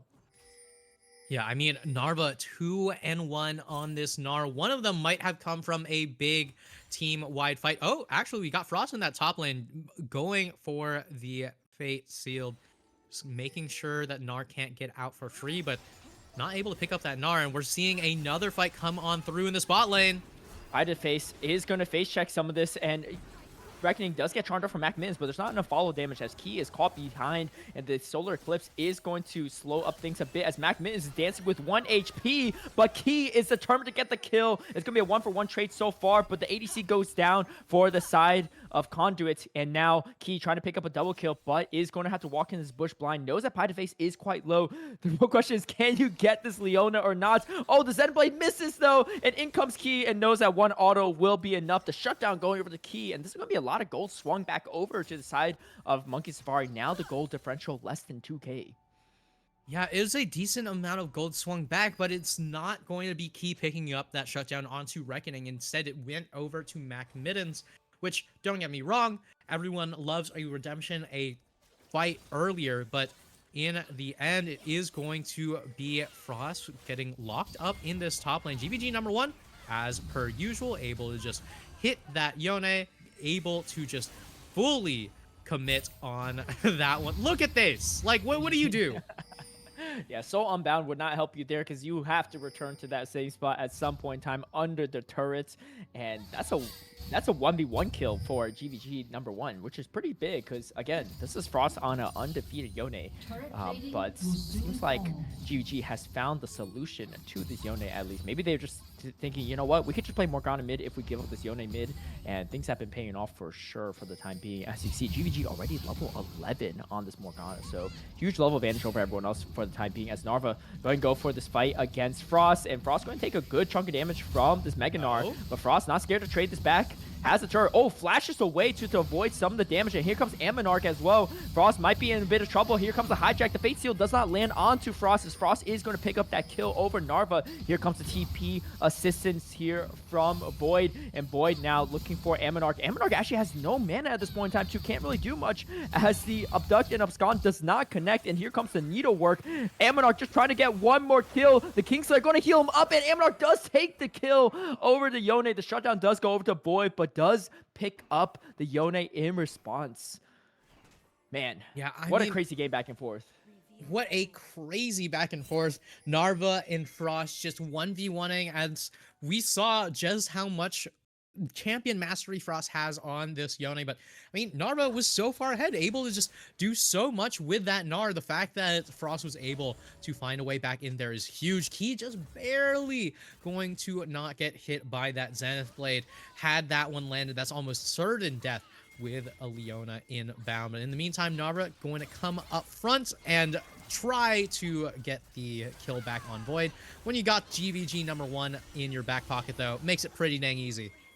Yeah, this Morgana pickup has really been paying off for them too. You know, just kind of all over the map rotating as well. 1, 0, and 4 with the item completed already. And we didn't mention this earlier, but Feature Strength did go over to the side of the Gremlins. But meanwhile, the Gremlins are caught in a tough position as Pie to the face is going to be charmed up, is going to be knocked up, is going to do a little bit extra CC, but Key avoids all that CC as well. I think would have been A-okay even without using the ultimate, but just wants to take out the Leona for sure here, as now Reckoning does have to back off. Is going to be a 1v2 fight. Meanwhile, Batman going to try to do some damage into Narva, but Narva is slowly chunking down this Sejuani, just kiting away, and the turret is down, so there is no turret to back off to. Ammonarch is also here for some assistance. Does Batman go for the re-engage as Frost is here? Oh, here comes the hijack, and now has the Glacial Prisons taken up from the Sejuani. Doesn't even have to use it yet, as there's going to be more members joining here. It's going to be a 2v2 fight on the top side, but on the bottom side, there's going to be a 1v1 kill as Reckoning takes the better of that matchup versus Key. And meanwhile, GVG is fighting Mac Mittens in the mid lane as well. And Frost goes down some point in time in that top lane. Action all over the place here in game number 2. Yeah, I mean, it feels like they're trying to kick me off the job and just make sure that you're talking all the time because it is non-stop fighting back and forth and back and forth. You see right now, Void, the only one on the side of Monkey Safari, still alive in this top lane. Macminnons might be looking for an engage over here. Narva could be in a little bit of trouble there, and just like that, it's not going to amount to much of anything as Void's still looking for that second item. Now, I know that there are many schools of thought when it comes to Gwen builds. I know that there are many people who will argue, oh, well, you know, Riftmaker, terrible item on Gwen. I never want to see this item on Gwen ever. It does not matter what you think about Riftmaker right now. What matters is the fact that no matter which second item you do build on Gwen, that champion is God when you finish that second item. But until you can actually manage to do that, it's actually very difficult to make too much happen with this, you know, this AP bruiser in that top lane, right? You either don't have the damage to actually go for these all-in fights, or you don't have the sustain to go for these all-in fights. And right now, Void still looking to build up into that second fully completed item. You have to be playing around those breakpoints, and until you're there, you're not really going to be able to force much. That's right. And we can see the goal differential is still hovering a little over 2K for the side of Conduit Gremlins, but they are actually on Soul Point, and this is actually Mountain Soul as well. So even though they might not have the tankiest of teams, this Mountain Soul is going to pay huge dividends here as Batman looking for a potential gank here on this mid lane. Reckoning is going to be the main target here, and they don't see it as Glacial Person actually going to be landing onto Pied to Face instead, but they get the Zen Blade re-engaged as Reckoning is going to try to run away as much as possible. The exhaust comes through on Batman. Batman doesn't have the damage to take out Reckoning, and Reckoning survives for the time being as now the rest of the team of Monkey Safari is on the run. Ammonarch is here, 7-1 on the Silas, and here comes GVG number 1 as well. And now Monkey Safari, they're going to have to kite this out, try to run to safety here as Key is doing a great job of kiting. Macminnons is flashing out there, but Ammonarch doesn't actually connect on and doesn't get the Song to come through, but Ammonarch does pick up the kill anyway, and now the fight is continuing as Key still hasn't taken out anyone yet as Meganar is going to slam them into the wall. GVG takes out Key and takes out the rest of the team. Is just going to be this Gwen still alive as Void trying to hold it off, but that's a 4-for-0 for the side of Conduit Gremlins, and they're looking on fire here in game number 2. They're looking so strong in this fight here. Watch what happens right now. Reckoning walks up a little bit too far, but a flash away from that Glacial Prison, and the team seems split as to what it is they want to do. We have Key autoing Pie to the face. We have Reckoning going straight in towards that tier 2. Batman gets the auto off, but the exhaust just barely keeps this Ashe alive, and in the end, that redemption keeps them alive once more. Void just throwing all of those ult charges directly into the enemy jungle, but in the end, Key not going to be able to stop everyone for long enough. The binding from GVG number 1 able to lock up this Gwen once more, making sure that Void has no way into that fight. Frost wants to make something happen as Macminnons goes down to the Kingslayer once again, but just like that, Narva animation canceling the ulti, swagger all over the place as well, even throws in that mastery symbol as the only one who remains alive is Void. But what can you really do as a solo Gwen? Yeah, and Otacon is going to be spawning in this top lane, but man, Monkey Safari, they have their backs against the wall. There's some undefeated streaks at stake here, but also this is the semifinals, and this is a single elimination bracket, so if you make too many mistakes here, it's going to be even series, and there might be an opening for Conduit Gremlins as they're trying to find Frost yet again. Frost is going to use the Fate Seal, but just does not have enough damage to take out Reckoning for the time being, as Reckoning does take out Frost, is still alive for now, but finally goes down. The shutdown goes over to Void, and Void's going to enjoy that goal, but Void's still caught in a tough position right now. Is there enough damage to take out Void? It's a real question. Flashing out there to try to get to safety, and I think so far it's going to be a 1-for-2 trade, as Key did go down in that fight as well, but shutdown going over to Void is still going to be pretty good here. As you see, the goal differential though has grown to 4K at this point in time, and looks like they're going to try to secure up this Otacon too. Batman nowhere to be in sight, as looks like they're just going to give this one up. Yeah, 1 for 2 trade, but both of those two are 2 out of the 3 carries on Monkey Safari right now. Void, the only one left, but an ultless Gwen is not the same kind of threat that you might want in these upcoming fights. GVG number 1 also going to walk up to this top lane, making sure that there is no chance that this Otacon gets stolen away. And much of the time when it comes to these later game fights, you think to yourself, well, who has the better scaling? I don't care what champions you got. The team with Otacon almost certainly is going to be in the better position. That's right. It's got one of the highest win rate objectives for the outcome of the game. But it doesn't mean the game's over yet, and it definitely isn't, especially with the late game potential of Monkey Safari. And they do have that going for them. As you can see, this Gwen is 3-3. Has that 2-item spike now, but I don't know. The pockets of Conduit Retribution look pretty heavy at this moment in time. Actually surprised that Reckoning hasn't finished up a second item yet, as the second item is completed for key. And so we're going to see how that goes, because I would thought maybe if, yeah, there's not even upgrade boost, obviously. That's not even possible with only one complete item, as Frost is caught in a tough position. The Fate Seal that was stolen does not connect onto Frost, and now Frost going to use his own Fate Seal, but goes down to Aminarch. This Silas is absolutely massive right now. 11, 1, and 2, and they're looking to secure up the Mountain Soul on top of it. I think this is a fight that Monkey Safari does have to try to contest if they can. Maybe try to go for a steal, but they are down a member. They are down behind golds, and they are down behind items. Things are not looking great for them. They're trying to find the space. Batman's trying to get in there somehow, but they don't even have vision of this Drake yet. And Batman just does not have an opening, as Pytafate just sitting in front of them, stunning them up and slowing everything down. Mountain Soul does go over to the side of Conduit Gremlins, and now they're looking for a bit more, as Monkey Safari is able to get out there scot-free, but they didn't get anything out of that at all. Yeah, it just ended up wasting a lot of time for them. And right now, it's one of those moments where you think to yourself, what exactly is it that we can do, right? I mean, your team might scale better on the side of Monkey Safari, but that's a Mountain Soul. That's Otacon. Baron is coming up in 2 minutes, and there's no way that you're going to be able to win that team fight with a clear 5v5. You have to take these unfair team fights. And as we said right before this game started, the one thing that Conduit Gremlins have on their team composition is the ability to take these unfair fights. But speaking of which, oh, they want to skirmish, and a huge solar eclipse is going to land onto 4 members of Monkey Safari. Batman's going to be the first to go down. Pytafate is going to be the one picking it up. Mac Mittens goes down as well. Meanwhile, all 5 members of Conduit's Gremlins is staying strong here, and that's 4 members down for Monkey Safari. Things are looking tough, as every single objective has gone over to the side of Conduit Gremlins. They got the 3 grubs in their pockets. They had the Ripped Herald as well. They have the Otacon, and they have Mountain Soul, as they're going to just chew through these turrets, and Boy can't do nothing about it but watch.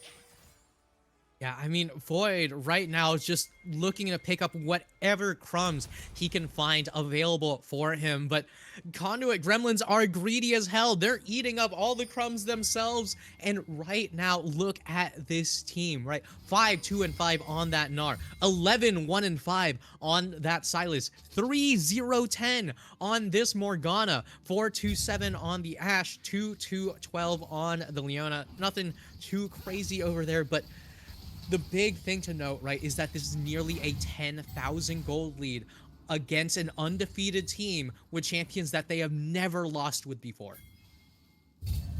Things are looking tough for Monkey Safari. The real question is, how do you come away from this? How do you find an opening here? Almost 10k gold differential, but also you don't have a single objective to your name. They have Mountain Soul, they have Otacon as well. So much power, so much in their pocketbooks as well. They have the level advantages too. 3 levels up Silas over Batman's Sejuani, and this is the undefeated Sejuani. But I think the problem is, you know, usually you might be able to take some of these picks, but you're just so far behind. As the Enchanted Crystal Arrow does land, however, it lands onto the Rakan. Macman is going to be A-okay for a time being, as Redemption is going to be used. Featherstorm is going to have to use to get out of there, but Gnar slams them into the wall, and now they are just in the meat grinder that is Conduit Gremlins, as they are shredding through their health bars. Void trying to get out there to safety, as Frost going for another Fate Seal, but it doesn't do enough damage. Catches 3, but there's nothing that they can do and follow up, as Frost is going to limp away. And it's just going to be Mac Mittens and Frost trying to hold it down, but this is going to be a Baron going over to Conduit Gremlins, and they have everything lined up for them here to take game number 2 and even up the series. Yeah, the fate sealed was beautiful looking, but it looks like Monkey Safari's fate is all but sealed in the end. 7 to 28, a 10,000, almost 11,000 gold lead for Conduit Gremlins as this purple worm goes down once again. And when you're this far down, at this point, the only thing that's left available to you is looking for as many unfair fights as you can, as many picks as you can. You just have to go straight in with the Goon Squad, try to make as many things happen as possible. And I gotta say, with this many undefeated picks getting taken down by this mid lane Morgana, we've got shades of 2015 Pawn coming on in. But are we going to see the undefeated mid laner go down once again in the same exact fashion? Yeah, GVG does get picked off in that, and that's going to be a big shutdown going over to Frost, about 1K in the pocketbooks, but going to need a couple more of those to even out the gold differential. But that is one way to start things off. I mean, they need to do whatever they can, right, to get the items they need for this potential Elder fight if they do not end before then. As Void going to be caught in a tough position, does get caught up from Ammonarch, and Ammonarch is here. The Hollow Mist is going to buy Void a bit of time. The Zenith Blade doesn't connect, but Ammonarch is godlike, does take out Void, and that is not what you want happening here as the Crystal Enchanted Arrow does not land. However, they're going to look up to secure this top tier 2 turrets. The minion wave has been thinned out quite a bit, so maybe they might not be able to take this as Frost going to try to finish off those ranged minions. Meanwhile, Narva fighting Key 1v1, and this is not a fight you want. Thunderstorm is going to be used as Narva is going to just be unstoppable, taking out the Xayah. I don't know exactly what Key was doing in that position, but they're going for one defense here. Oh yeah, getting the turret there. But here comes Mac Minions, goes for the engage, and Frost now has a little bit more gold in his pockets, but just not enough as Mac Minions goes down. Batman is getting shredded from this Ashe as they're going to try to grab this turret before they continue this push, and Flash is used as well. GVG is going to be joining up the fight. 4 members strong here against this turret. Baron buff is still active, so they're going to slowly chunk down. Meanwhile, the mid inhibitor turret has gone down to Narva.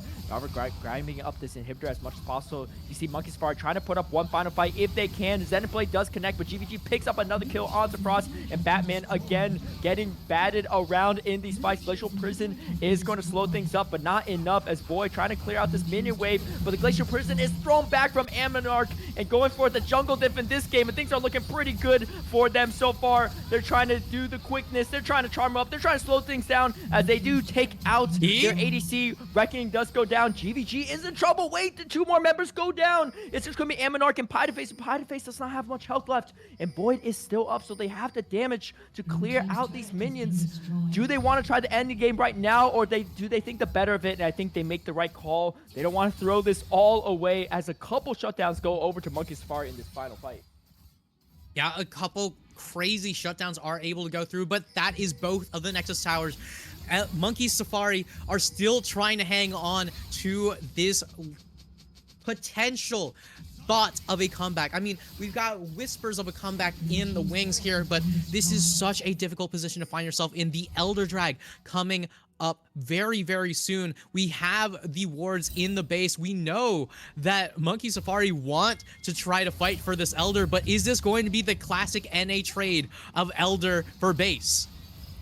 Macman is caught in a tough position, but this Rakan's been all over the place and does get away to safety. There's not enough damage between Ammonarch and Piedeface to burst them down fast enough as they're trying to find the positioning here. And Void does have TP, so can TP into this fight. Just going to try to clear out the waves as much as possible, but that last fight maybe gave a slight glimmer of hope as Frost does look for the engage. Fate Seal does come through as Reckoning is forced to flash. The ADC is in trouble as does get knocked up, but Reckoning has a shield. Narva TP! Narva TP! Meanwhile, Piedeface is going to be caught in a tough position as Reckoning does finally go down, but Batman goes down as well, and now Frost trying to stop the back door. However, Narva's trying to end the game right here, trying to even up the series as Meganar is coming through. There's a fight going on in this mid lane here, and there's 4 members down for the side of Monkey Safari. Narva secures up the victory for Conduit Gremlins as they head now to an even series 1-1.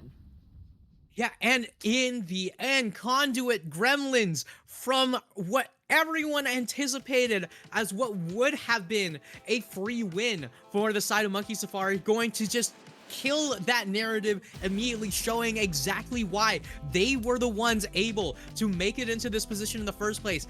3-2 in that last playoff series. They've always fought to be in the position that they're in, and by taking down two undefeated champions on the side of Monkey Safari, they've evened up the series score.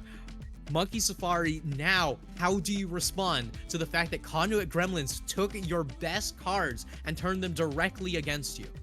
Yeah, I mean, we joked, right? We're thinking like, this is wild, right? To give Batman Setron, to give Frost Yone, but they were confident and they did not care at all. As we see GVG leading the damage charts in the champions against the champions there, and just what a fantastic performance from all the players of Conduit's Gremlins to even out the series. I mean, Aminarch as well, right? Didn't look so hot on the Nocturne, but you know what? Says, all right, Batman, I'll just give you your best champion, and then I'm still going to outplay you and go 13-1 and 14 on the Silas. Absolute wild. 11, 2, and 11 on the Morgana for GVG as well, who had a pretty quiet game in that first game, and just a great team effort from everyone there. But we have a series on our hands. It's a best of 5. Now it's a best of 3. We're going to take a quick break, but we'll be right back for game number 3.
You do like you do like crazy, oh crazy, oh crazy.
Welcome back, everyone, to Titan Esports. It's Divinity League, and we are in the semifinals. It's Conduit Gremlins versus Monkey Safari, and it is 1-1 to many people's surprise, myself included, after giving Batman and Frost their undefeated champions for the season, and they take their first L, and we also get their first loss of the series. It is a best of 5, though, so we got at least 2 more games ahead of us. Hey, maybe even 3 if it goes how it went last week. I'm Caleb Payne. I'm Stop. joined with Anti. Stop. And, well, you don't want to cue the Silver Scrapes? What's going on? I if we're gonna get a game 5, make these games fast. I have projects to work on. Anyway, all that being said, our producer's screaming in our ear about it. That, don't get me wrong, right? Sometimes it feels really disrespectful on cast to say, wow, I wasn't expecting to see a 1-1. With that draft, absolutely surprised to see a 1-1. Not only is it one of Monkey Safari's best picks, right, with the double melee with the Sejuani that has been essentially undefeated all season, the Yone that was completely undefeated all season. You managed to take down their most powerful picks, their most prized comfort picks on a team composition that actually was a good team composition. They weren't just forcing these picks for the sake of being, haha, wouldn't it be funny if we just slammed our favorite champions? This was a cohesive team composition that Monkey Safari put up, and Conduit didn't just take that team composition and beat it, but they ran it into the ground. Yeah, definitely. And, it was pretty impressive, right, from Conduit Gremlins. I think what happened really was that in a lot of these situations, Monkey Safari, they win these fights, right? They make the adjustments in the mid game and they win out the late game. But because Conduit's Gremlins were so far ahead, they took a few fights, especially in, I remember that tower dive onto Reckoning in trying to get the Ash and Batman trying to go for the kill, but getting exhausted and just getting peeled for Reckoning just end up snowballing the lead further and further for the Gremlins. But hey, that's Batman Sejuani off the table, Frost is Yone off the table, so things are looking not too bad for the Gremlins, but we'll see if they have more tricks up their sleeves, as that Silas from Aminarch was absolutely wild here. As we get the bans coming through, it's going to be Diana, Lilia, and Poppy from Monkey Safari, and it's going to be Mordekaiser, Mel, and one final ban from them, and looks like Monkey Safari is going to be on this blue side for once. Actually, no, they were on blue side last game too, actually, but we get the Malphite banned out to close out the first phase of the bans. I need the Malphite. I need the Mal the Rock Phytamus, right? This is a very specific build that has been gone from League of Legends for many years, that has come back. That W max, press the attack, AD bruiser Malphite, right? But instead, we're going to get a much more standard AD bruiser in that Jarvan, immediately responded to with that Wukong, which, I mean, you could put the Wukong into that top lane, but I don't think anyone's really picking that Wukong up there anymore. Yeah, at least not these days, as we get Tristana as well. And again, Tristana sometimes used to be in the mid lane, but more often than not will be in that bottom lane if picked up at all. J4 is going to be the first pick for Monkey Safari, so going to give Batman a lot of agency, and we get the Sivir pickup. Okay, I kind of like it. Sivir's pretty strong. Obviously a strong hyper carry as well, so something that he can definitely lean into and play. Again, the Tristana could be a mid lane Tristana, or maybe they're just holding it for a flex pick just in case they, maybe get a Galio or something that doesn't appreciate AD mids. As we get the Ornn pickup, a blind top. I guess it could be Ornn. Well, no, it can't be Ornn jungle with the J4 actually, but you never know. There's always AP Jarvan support. I played against the Jarvan support once and it did not do too hot. As we round out the bot lane with the Braum pickup with Tristana, definitely a solid pairing here, and we're gonna see how they play around that. I mean, is there chances of Ornn supports? Probably not, but we'll see how the bans look. It is on the table, right? I mean, Yeah. Ornn support is one of those champions that you think to yourself, well, I mean, I guess it kind of sort of works. When you're laning into a Braum Tristana, I generally wouldn't suggest an I Ornn would support. not. It's also pretty but- bad for ornaments purposes, as support yeah. trying to get as much XP as possible is not going to be the best way to go about it. All right, Yeah, we get the absolutely, support bans out from the side of Conduit Gremlins, which I think they're assuming it's going to be an Orin top, which I think is totally fine. They do have the counter pick, so I like this. I like that they picked up the Camille first because they know that they already had the top lane shown, so they could counter pick the mid laner if they would like. Don't forget, Galio though. is also on the table here. So Bard going to be taken by Macmiddens. I actually really like this Bard pickup here, right? You understand that the Bard is going to be able to go wherever you want with the Sivir in tow. You have to take something like Galio, right? Something that can give that very strong AoE damage. And there's the Orianna for one. And the pairing with the Camille is great, you know. And you're gonna really help out the side lanes a lot. And you know they have to go. Oh, they get the ASOL. Interesting. Okay, going for a bit of their own scaling themselves. As an ASOL main myself, the Orianna matchup is. I mean, it's more skill based than anything else, so it's not really one-sided at all. I do think a Galio will probably be a little bit better, unless they're scared that they just won't have enough damage output. But I think between the Camille, some extra damage from the Wukong and the Tristana should be okay. But they offer the ASOL instead, so heavy on the scaling side of things. Gives them a little bit more range as well.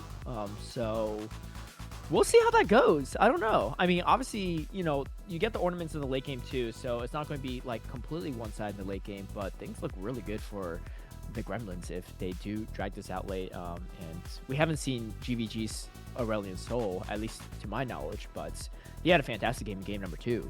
And we'll see how he adjusts to Frost's Orianna in game number 3. Yeah, I mean, honestly, the biggest question that I do have, right, is how good are these Bard ultimates going to be? Tempered Fate is the name of the game when it comes to that Grand Starfall, when it comes to that Hextech Ultimatum, when it comes to that Cyclone. It is so unbelievably important that all of these Bard ults are not only on the right place at the right time, but on the right targets. Right, because if you use that Bard ult a tad bit too early, all of a sudden, that is 3 ultimate buttons directly on top of your carries, right? Every single one of these late game fights is all going to be decided by that R button, and you have to be so careful. As a low range AD carry like Key, as a mid range mage like Frost, right? I would love to see a phase rush on this Orianna. Damage is a big concern, but survivability even more so. Game number 3, onto the Rift we go, and Frost is already getting tagged up by a Winter's Bite. Oh, here comes the Camille as well as Frost is stunned up now. Oh, does have to burn the flash. Frost survives, but doesn't get out in time as Braum is going to be able to finish it up. The rest of the team of Monkey Safari is here, though, and forcing Aminark to flash out. Batman going for a little bit of redemption from last game as Aminark gets out of there, and Batman goes down yet again. What an awful start so far for Monkey Safari. They're going to lose 3 members here, and Feats of Warfare is already claimed up from Conduit. Absolutely massive start for them, and, you know, they're feeling great after game 2. What a great way to start game number 3. Now, I've said time and time again that the one thing that really proves a team's mettle is how they bounce back from losses. How do you bounce back mentally from this one? Less than 2 minutes in, minions hadn't even spawned yet. Feat of Warfare already picked up. Now, GVG number 1 might not be too happy about the starting ability here. I mean, you got that E instead of the Q, but that is tough to be in that situation in the first place. Getting picked up already with the Orianna of all things, right? One of those champions that in the early game is so happy to just throw that orb out there, you know, just making sure that you're going to be able to survive. And oh my god, being a survival. Macman is caught in a tough position. Pride of Face, though, is pretty low as another kill goes over to Tristana. Support for support, but Reckoning does get the better of this one as Key is going to be trying to chase this out a bit. A decent minion wave, though, for Reckoning, and the ricochets are starting to add up a bit. As you can see, Narva going for engage into Orin. Orin's had some pretty solid sustain for the most part, as GVG also feeling really strong here, too. You have to respect the early ASOL damage, but it is now on cooldowns. Frost is going to walk down GVG number 1. GVG might be in trouble. Oh, barely, and does go down to Frost. Loses the 1v1, so they're going to get a little bit something back here for Frost in this mid lane. But yeah, this game already started off action-packed to kick things off, and you know, winner of this game 3 definitely has momentum on their hands and will be on series point afterward.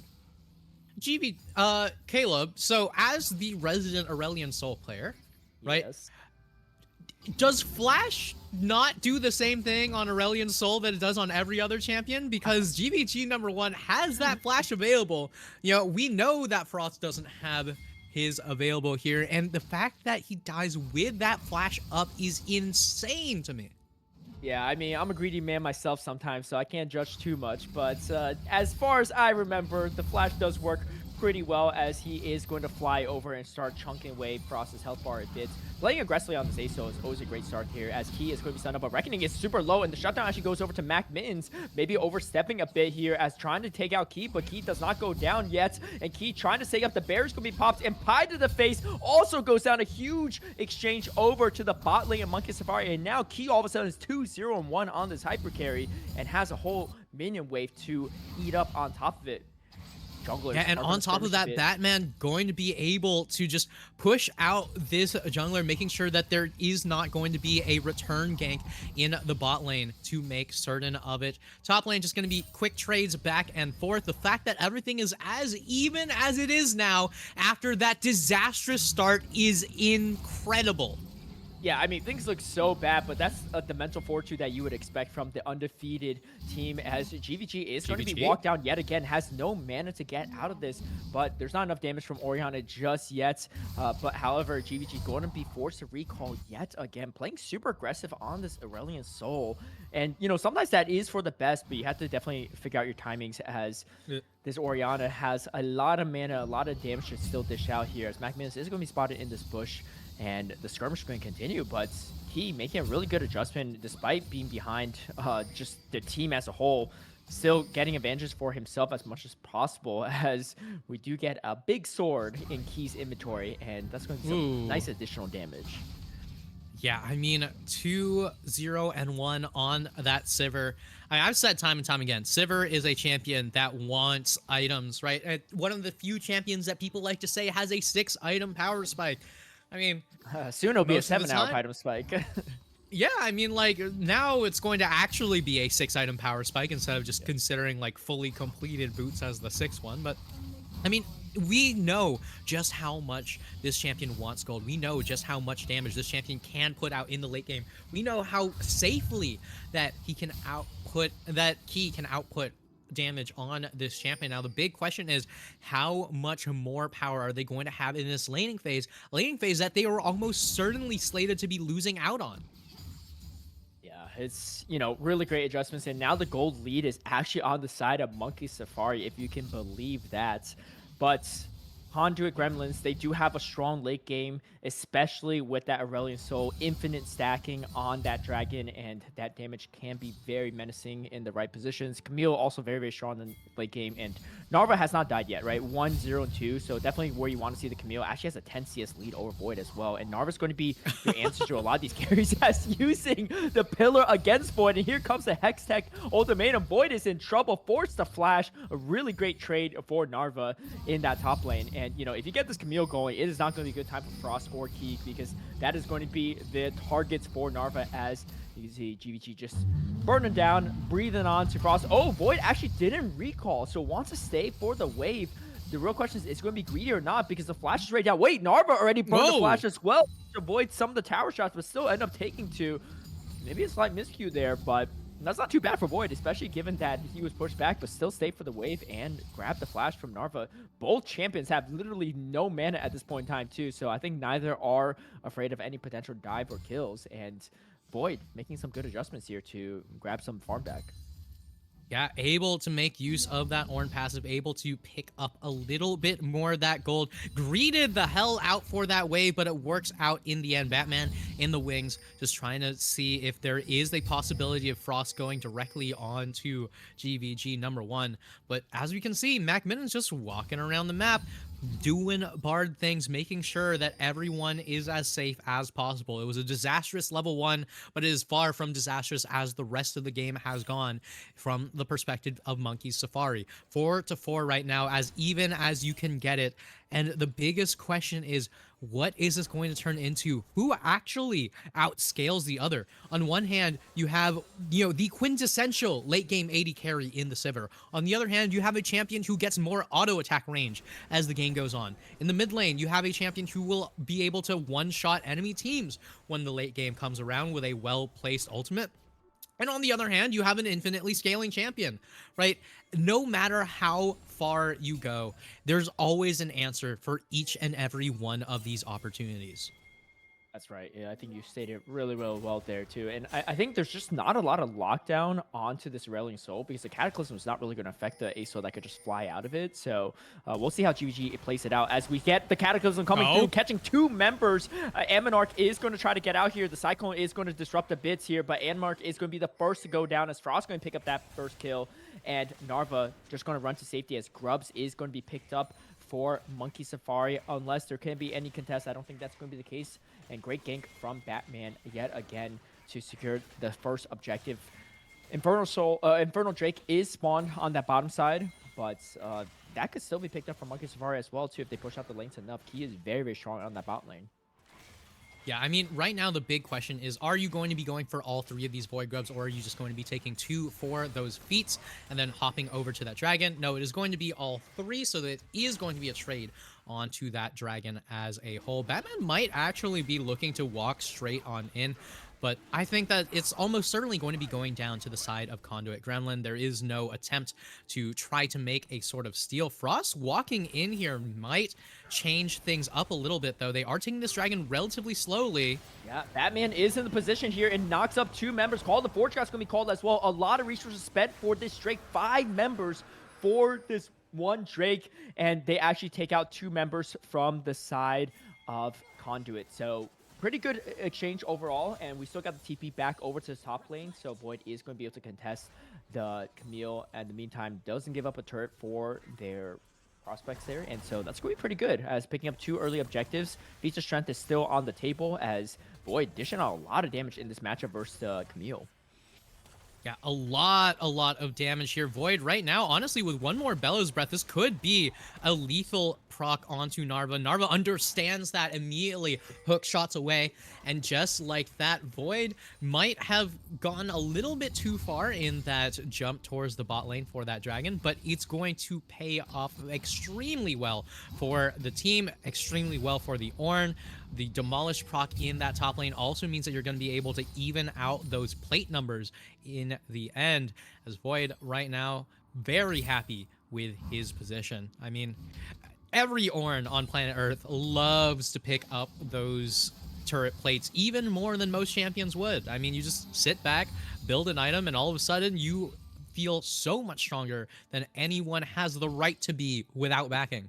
Yep, it's a great time, especially if you're just grabbing up all that gold on that top lane, and that's going to be exactly what Void does, as closing in on evening up that CS despite the tough early game start. As here comes the Bard ultimate to slow things down a bit. However, Macmin is not long for this world here. As we get the jump forward from Reckoning, he is very strong. The 3-0-2 with the Yuntaos already completed is going to be able to hold his own for the time being. As here comes a poke shot to stun up Void and try to get him to safety, as Frost actually avoids the tower shot too. But do we see a potential dive onto Key? I don't think so. The way clear on Silver is just way too strong, and you can see Ammonarch already going to leave the area. But they do pick up the kill onto the bar, so a little something going over to Conduit. But it seems like it's been kind of a quiet game for Conduit Gremlins ever since that first triple kill that we started things off with. And it seems like overall Monkey Safaris has had the better of them in these fights, as we see the Rod of Ages completed up for this Orianna. So going for a little bit bulkier build, which I think is definitely a good call, especially because you don't want the Camille to just dive you and take you out before he can use anything. Yeah, I mean, a lot of the time in these extreme backline diving scenarios, you see the Orianna picking up things like the Rod of Ages, like the Seraph's Embrace, like the Phase Rush, which crucially actually missing from Frost here, but the extra damage on that Aerie has actually been the big changer here. But right now, Narva in a lot of trouble, flashes away in that top lane. We're getting a big fight in both the mid and the top lane right now. And Monarch is going to be able to get out for safety for now. 3 members on the top side from Monkey Safari means Frost is by himself, but the Shockwave does buy him enough space to get out there for the time being, as Key going to get breathed on from that Dragon, as GVG going to just shred the health bar of that Sivir. Sivir's going to have to be careful because the Astral Flight can be an easy way to gap close onto that Sivir. Meanwhile, Batman looking for some blood. Doesn't quite find it yet, as they have 3 members strong in this mid lane for Monkey Safari.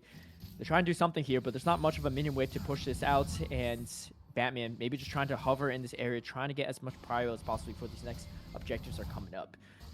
Yeah, I mean, I gotta say, right? If I'm Batman, I am screaming at my mid laner to leave. Frost is in a position that's just so terrifying. You get tagged by one Winter's Bite. That could be it. The W going down here, and McMinnon's beautiful Tempered Fate. Yeah, Temper Fate is going to slow up GVG, and GVG cannot fly out of there. That's going to be a kill, and GVG is not going to burn the ultimate, not going to burn the flash, knowing that he was not going to get out there in time. Just going to continue stacking as much as possible. Going to give up the kill. He going to be jumped on from Reckoning, but Reckoning, I don't think you're strong enough here, as now he's going to have to pop the barrier in response. And Sivir still has that barrier up for himself. He is very strong on the Sivir at this moment in time. I mean, there's 3 kills to the name of Reckoning as well, but oh my gosh, look at the Sivir Boomerang just doing a huge chunk of damage for Reckoning, and McMins is here for additional assistance. They're doing a perfect job of kiting and avoiding as much tower aggro as possible. And so far, the bot lane of Monkey Safari is definitely carrying them in this early game. Yeah, I mean, this bot lane has been impeccable. We saw a lot to be desired in that last game, as it was just... Here comes Batman. Oh.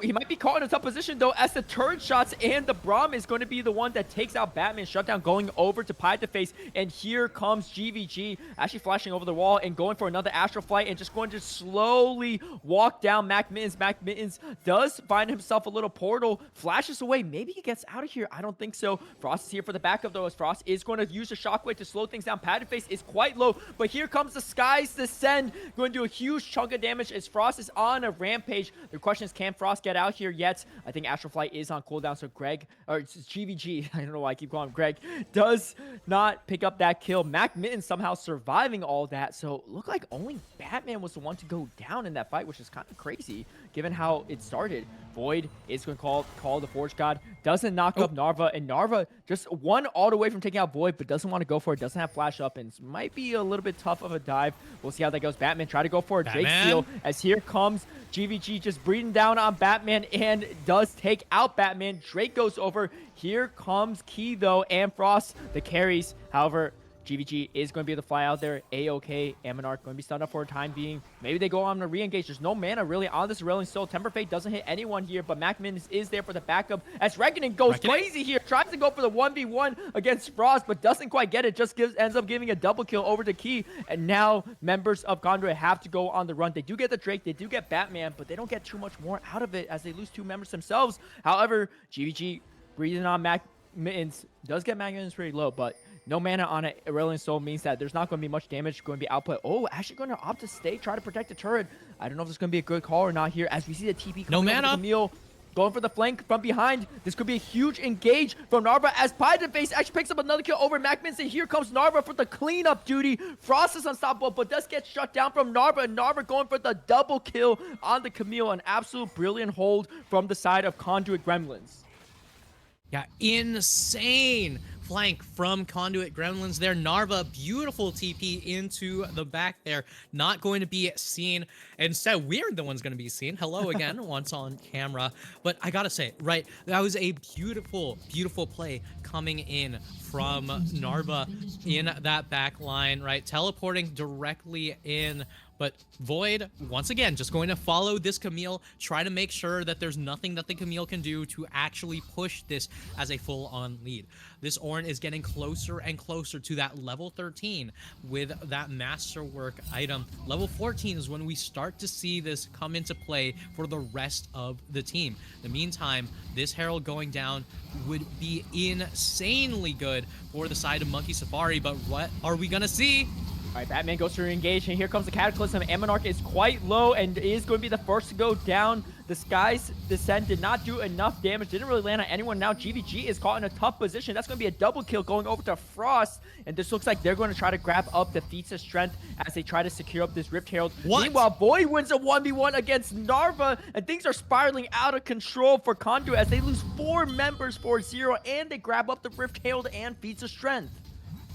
Caleb, I think that there's a continual, theme when it comes to this game, and that is breathing does a lot of damage, right? These champions just always able to get that breath in the right spot at the right time, and we need to get these guys like a toothbrush or something, because that is lethal. And we can see right now, once again, is neither here nor there as Batman goes straight through, knocks up everyone. Cataclysm, beautiful at just keeping Pi to the face, and this, Wukong from getting into that backline. GVG #1 going to go down for the double kill once again, and with that Tristana out of the fight, it is just going to be a matter of the 1v1 in bot lane. We'll take a look at this one more time.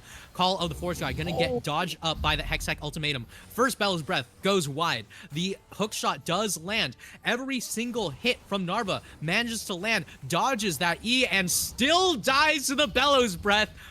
GG Void going to be able to survive with 69 health. What a meme this man is. Nice. Well played from Void. And wow, that was kind of crazy, especially after missing the searing charge as well, too. Doesn't get the knockup and still somehow gets the kill over and against the Camille in that 1v1. That was an interesting one, as things are looking pretty close in that top lane matchup for sure, as we get the Sunfire Cape completed up. Feats of Strength does go over to Monkey Safari. Definitely some late game scaling they need to try to match this Aurelion Sol's late game, as Aurelion Sol closing in on that Leandries pretty soon. Going a pretty standard. Oh, actually, no, goes for a Blackfire instead.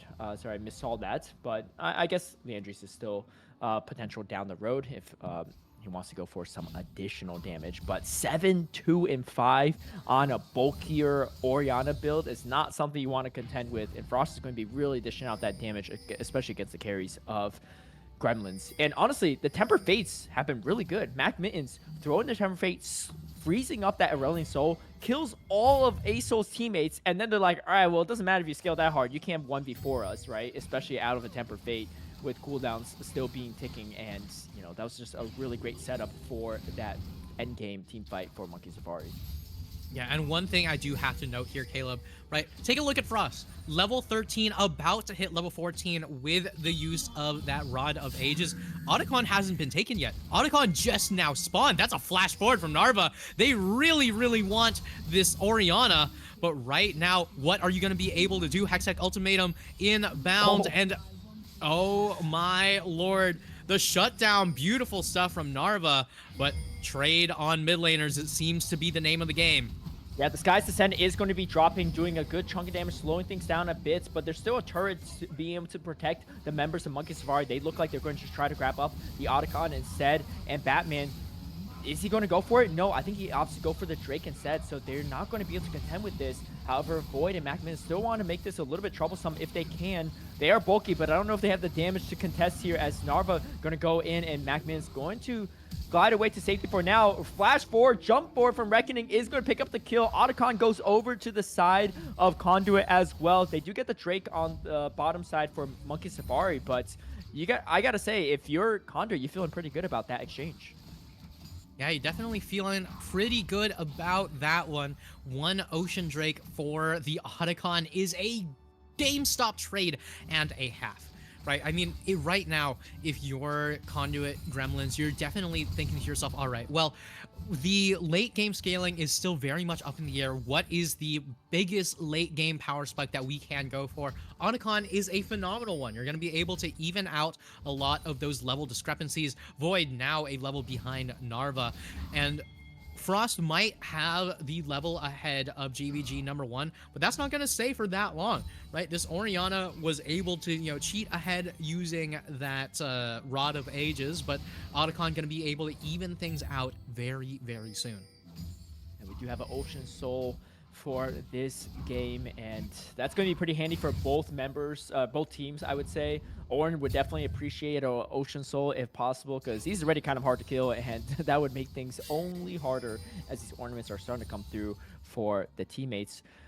But overall, gold lead is going to favor Monkey Safari just a bit. Nothing too crazy though, nothing unsustainable that you can't come back from. And again, they do have that strong late game presence, so we'll see how that goes. 2 items going to be completed up on the Tristana as well as the Sivir, but Sivir does have those upgraded boots, and Key has quite a bit of CS lead here as Mac Min is caught in a really tough position, just bouncing around 3 members here in Hextech Ultimatum for the extra secure, as well as Glacial Fisher. Pydaface just going to steal that kill instead of say, hey, you know what, I want some of this change for myself, as Void is going to stave off Narva for the time being. However, there's going to be members collapsing onto Void. Batman is in the area as GVG is going to go for the 1v1 fight over Frost, but Frost is going to take the better of it as Frost is way ahead in gold and CS, and clearly the damage as well. Soul has not skilled yet as Frost can continue to push his advantage. Batman might be able to catch a member here and does stop the back of Narva. Oh, and we get a pause.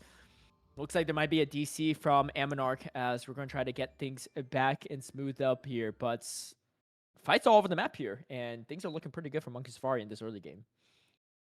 Yeah, I mean, right now, the big question is what exactly do you do in order to get yourself into a position where you can actually fight for the win, right?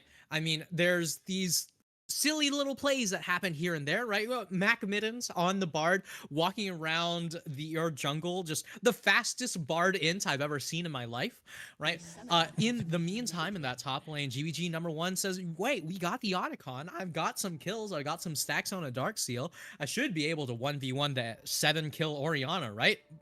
Brother, no, that is a 7-kill Orianna, right? It's just so much damage from the side of Monkey Safari right now on their carries. So you have to be able to take these unfair fights. It is never about taking a front-to-back 5v5 until you can get to the point where you can actually justify it. 2 items is not your big break point. That's going to be much later down the line. That's right. And yeah, Frost is looking pretty strong on this Orianna so far, and definitely nothing you could contend with right now for GVG, especially in the 1v1 setting, right? We got the upgraded boots, we have a needlessly large rod, and 2 completed items.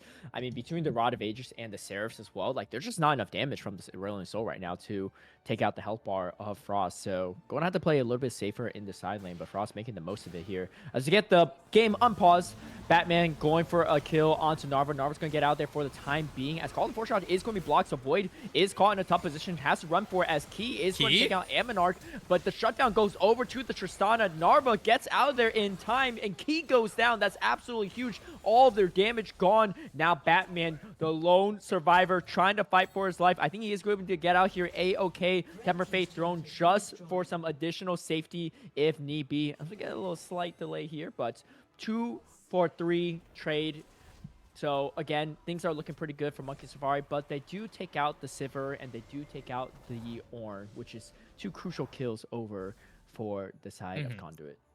Yeah, I mean, Key, blood in his eyes, just really wanted to make sure that Narva was out of the fight. Walks directly past Reckoning, right? Just taking a billion Tristana autos to the face. I do have to note, though, right? That fight started, Key did not have Navori Flicker Blades, right? And that is one of the most powerful item power spikes on Sivir. When you get to those later stages of the game, that is 75% crit chance on this Sivir now, and with a fully upgraded Infinity Edge, this Sivir is going to be hurting. And when I say hurting, it doesn't matter who she hits. You hit W, you hit frontline, and all of a sudden, the enemy backline is getting crit by a ton of these ricochets all at once. It doesn't matter how far you are from her. It matters if you are playing a standard front-to-back team fight. All right, speaking of team fights, there might be one right here as Pydaface does get out in time, but just trying to buy some vision here as another Drake may be spawning soon. But meanwhile, Frost is going to be matched up with Narva instead. Narva's going to have a much better time into Frost, as we saw earlier, and there's just not enough ways to get out of it. Do you have the Zanyas completed, though, on Frost to buy a little bit of time? But in the side lanes, that's not going to really help you too much against the Camille, but in these team fights, it can be crucial. Baron is going to be spawned up here as both teams just trying to farm up and get their items as quick as possible. This GVG on this round, so I kind of hit, a little bit of wall here too, right? Trying to get a third item as soon as possible, but a bit behind Frost and just has to just play for the late game at this moment in time. Is going to do much better into Void, though, in these fights, or in the side lane at least. So I do like this swap around for Conduit to make things a little bit easier for GVG, as Frost has a 2-level advantage over GVG, so not the side lane matchup you want. By the face, gets caught up here a bit, but is able to get out in time. Glacial Fisher going to buy a little bit of space, only knocking on Mac Mittens, though, and the ricochets are really starting to add up here as Amonarch does take a huge chunk of damage. Reckoning goes down. Pilot Face is trying to get out here to safety, but Call of Forge God is going to come through. The Redemption comes through as well, and Void is going to be the one that takes the kill. They're just snowballing in this mid lane, grabbing up the mid inhibitor tower and the inhibitor themselves. GVG going to have to buy a little bit of space here and, you know, going to throw out the Singularity to absorb and take out some of this minion wave. And I don't think they can end the game just quite yet, even though Monkey Safari definitely want to, because they don't want this late game to really snowball out of control. The Ocean Drake is up, though. This cannot be contested from Amonarch, as he is dead, and the rest of Conduit. So they are closing in on Soul as they're going to pick up Soul points. Yeah, and that's the power of the Sivir Go button. The Hunt, true to the name, going to be able to take 5 people and just shove them directly on top of the enemy team. So much extra move speed, so much power in being able just run straight over the enemy carries. It doesn't matter how much mobility you've got. It doesn't matter how much peel you've got when the enemy team is running at 1,000,000 miles an hour towards you. Yeah, Ki is starting to become a problem in these fights, right? Like, you blink and all the damage is just adding up so fast from the ricochets. Reckoning going for a little cheese, trying to get that turret. Doesn't quite get it yet, but they need to push out this mid lane as much as possible, especially because they don't have an inhibitor here. As Frost caught in maybe a tough position here, but the Shockwave does pick up Narva. Doesn't get GVG, though, so not too bad of a trade. But with that turret there, it's going to be a little bit hard to dive this Orianna, especially with the Zanya sub and with the Shockwave still around. Seraph's is off cooldown as well, so they're going to look to potentially grab up this Baron. That would be huge for them pushing out these lanes here, and we'll see what happens here as Conduit is ready for this engage. As we see, it might be a big 5v5 team fight coming in through. Frost is not here yet, so they could maybe take advantage of the numbers, but they do have a turret to back into in case they need some additional safety, as the ward is going to spot the potential flank. Yeah, it does spot the potential flank. Don't forget that Frost does have teleport, is just opting to walk up into this mid lane instead. The Hunt is available for the side of Monkey Safari here, and Ki is continuing to just clear out these waves, stack up as much gold as possible. And I was talking about that 6-item power spike, and there's one Tempered Fate to make sure that that flash is gone from this Aurelion Soul. You might have the Skies Descend, but in the end, how much can you do with it on a flashless mage? Yeah, it looks like Monkey Safari might just want to try to end this or push out the wave. I think they're just going to push it out and try to go for an easy Baron. The real question is, how easy is this Baron going to be? Because it's not like they can't catch up to you very quickly, right? All 5 members are still up from Conduit, and I think they might just try to go for a jungle flank instead, trying to bait them into their own jungle. But I don't think it's going to work. And so all 5 members of Conduit are sticking close together, trying to clear out the wave together and trying not to get caught up, because they know if they get anyone that gets picked off here, it could be the game, especially with that mid lane completely left open here. As Batman, looking for potential gauge here, goes in, gets a huge Cataclysm onto 2 members as Reckoning is going to jump out there, but now Batman caught in a tough position, gets chunked out here. Call of Force God is going to be used to knock up a few members here, as it looks like it's going to be Ki that actually went down early, and huge Skies Descent is going to be dropped. Narva drops down to Void, but the shutdown goes over to Amonarch as both junglers do finally go down. But here comes the Aurelion Soul scaling as he is burning through the health bars here, and Void trying to do whatever he can, but Mac Mittens and Void do not have the damage necessary,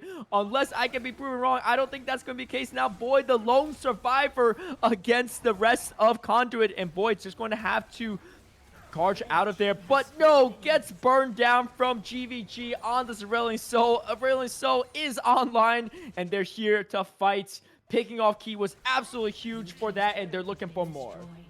Yeah, and that looked like such a good beginning, right? It was the Cataclysm into that Shockwave combo that we all know and love from this Jarvan and Orianna, but in the end, Reckoning stays alive, gets the free hit. Ki gets picked off immediately by Narva. This Sivir does not have the survivability necessary for these later game fights, still only sitting on 75% crit chance, still does not have that Lord Dominik's or Mortal Reminder. I mean, no armor pen on the Sivir means that you're not going to be able to burn straight through these champions like Narva's, Camille, right? Like Animarch's Wukong. Oh my god, I'm blanking out on everything right now. But right now, the big thing is, are you going to blank out on this win condition, right? You still need a team fight. You still need to find a way how to get the lead. You still need that purple worm, and they are just going to rush it straight down. Frost and Key do so much damage to this Baron,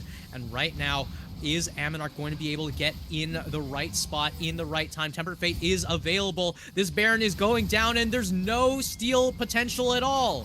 Oh, the Falling Star does land onto Key and Batman. They are getting chunked as Batman is running for his life here. Here comes the Void TPing over as the Guardian Angel is going to be popped onto Key. Key has another chance here, and here comes Narva trying to avoid some of the damage. There's not enough damage going to be thrown here as Reckoning is going for a slight flank, but he has not much health bars here at this point in time. GVG flies out there, but so many members down, and the Baron already secured from Monkey Safari. They may try to end it here with the 5-2 man advantage. They're starting to run down mid lane. Can we hold it off is the real question here. There's about over 30 seconds still remaining on the 3 remaining champions of Conduits, but they need to do whatever they can to hold this down. Inhibitor does respawn though, so that's going to buy them a little bit of time as the Drake has spawned as well, so this is also so on the line.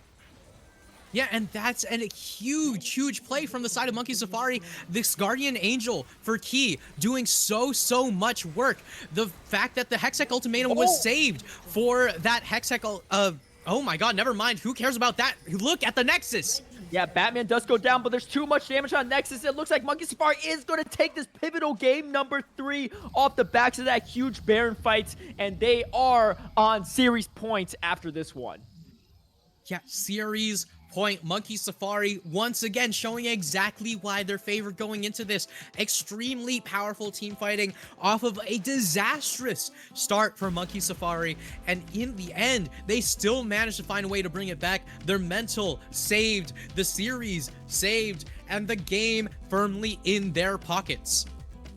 Wow, what a series and what a game from Monkey Safari, right? After that disastrous 0-3 start, and they burned so many summoners as well, but they kept calm and cool and collected, and really starting off the backs of Key and MacMiz on that bot lane, just building so much dominance there and just making it a tough issue for the respective bot lane from Conduit to deal with.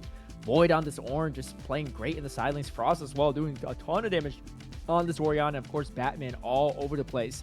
They lost, one maybe key team fight towards the end there, but they responded very well in that following Baron fight, and they take this game number 3 only 1 game away from making it to the finals on an undefeated record. Let's see if they have what it takes to do it. But yeah, just look at the damage charts here too. Even though GVG has a lot of damage on that Railing Soul, but there's not enough for the rest of the team to take out. It's easy to have high damage numbers when you're hitting an Ornn, but in the end, Sivir and Orianna able to pull so much weight as far as the damage went. Look at that damage to turrets as well. It's all about making sure who actually kills the Nexus in the end, and that is going to be Monkey Safari. Don't go anywhere, because game number 4 is bound to be just as exciting.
like. Ride with me if you ride with me, you can slide with me if you feel like. 550 on the 5 sticky, come get high with me, that's a deal, right? Ride with me if you ride with me, you can slide with me if you feel like. 550 on the 5 sticky, come get high with me, that's a deal, right? That's a deal, right? That's a bet, right? That's a bet, right? That's a deal, right? That's a deal, right? That's a bet, right? That's a deal, right? That's a deal, right? That's a bet, right? That's a deal, right? That's a deal, right? Ayy, coming down like precipitation. I ain't never met a limitation. Hater plotting my elimination. Gotta go to Google for the information. I'm a superstar, so I gotta shine. Top dollar be the bottom line. Bottom feeding niggas out of line. Turn your heart rate to a dotted line. Yeah, my zodiac probably dollar sign. Got the energy to win it, my nigga, I'm feeling great. Got a date with destiny, focusing on my fate. I don't give a fuck what you rapping, you been a fake. I'm everything that they ain't, it can't be, it won't be. Wanna see me fall, I can't go, I won't leave. Coming from the block with plain clothes and police. Straight up to the top with bankrolls and rollies. Ride with me if you ride with me, you can slide with me if you feel like. 550 on the 5 sticky, come get high with me, that's a deal, right? Ride with me if you ride with me, you can slide with me if you feel like. 550 on the 5 sticky, come get high with me, that's a deal, right? That's a deal, right? That's a bet, right? That's a bet, right? That's a deal, right? That's a deal, right? That's a bet, right? That's a deal, right? That's a deal, right? That's a bet, right? That's a deal, right? That's a deal, right? Ayy, 12 can't really stop shit, so I'm still pushing like a mosh pit. Ice dripping, think I'm hot shit. In a yellow bucket with the mop stick. I've been jugging jams like wholesale. Everything must go sell. Hitting bitches with the old well. Need 100 million on the low scale. On my worst night, I'm the best nigga. Wouldn't mess with you, couldn't cap to him. Homie spotted me like 700, brought 1100 right back to him. If I can't do it, then it ain't real. I just make dollars, I don't make deals. I've been going hard in the paint, still blowing kush clouds till I can't feel like. Ride with me if you ride with me, you can slide with me if you feel like. 550 on the 5 sticky, come get high with me, that's a deal, right? Ride with me if you ride with me, you can slide with me if you feel like. 550 on the 5 sticky, come get high with me, that's a deal, right? That's a deal, right? That's a bet, right? That's a bet, right? That's a deal, right? That's a deal, right? That's a bet, right? That's a deal, right? That's a deal, right? That's a bet, right? That's a deal, right? That's a deal, right?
Welcome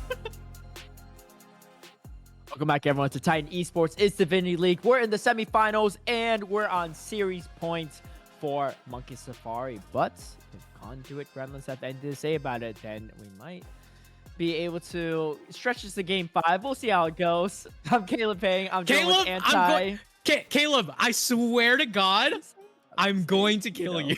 You know, it's just because we're not worlds, right? The world's finals doesn't mean we can't get a little silver scrapes ourselves. You know, I personally did not love their rendition of silver scrapes on the world finals. I know they're trying to make it more epic and stuff, but here we have.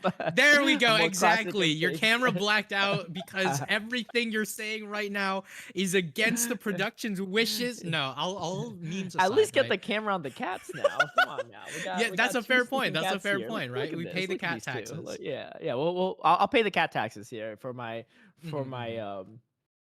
Trees' thoughts here. But we do have a fantastic series so far. We are heading into game number 4. Monkey Safari up 2-1 over Conduit Gremlins. And this is a fearless format, so that means that going into this game, there'll be 40 champions, including the bans from game 4, off the table. And so we might see some pretty wonky stuff. Although I feel like we've already seen some pretty anti-meta picks to kick things off already. So it seems like whatever team that's picking the scaling comp tends to do worse. We had Smolder game 1, right? For Conduit, they lose that one. Monkey Safari, they had the Gwen. They had a lot of, late game potential. They lose that one. And then we got the Aurelion Soul for Conduits. They lose that one. So seems like these teams know how to really take their early advantages and just snowball into the mid game and not like it to drag out so long. So we'll see if that trend holds true or not. I think, honestly, the execution from both teams have been pretty solid. I think game number 2 looked really, really good for Conduit, right? Like, the macro has been really on point for Monkey Safari in the first and third game, but it seems like Conduit has what it takes to match that as we get the Mordekaiser ban to kick things off. It is going to be blue side for Conduit to start game number 4. Yeah, I mean, it was no surprise that Monkey Safari did opt for blue side in that last game, as blue side, generally speaking, going to be the one that allows you to take these super high priority champions, right?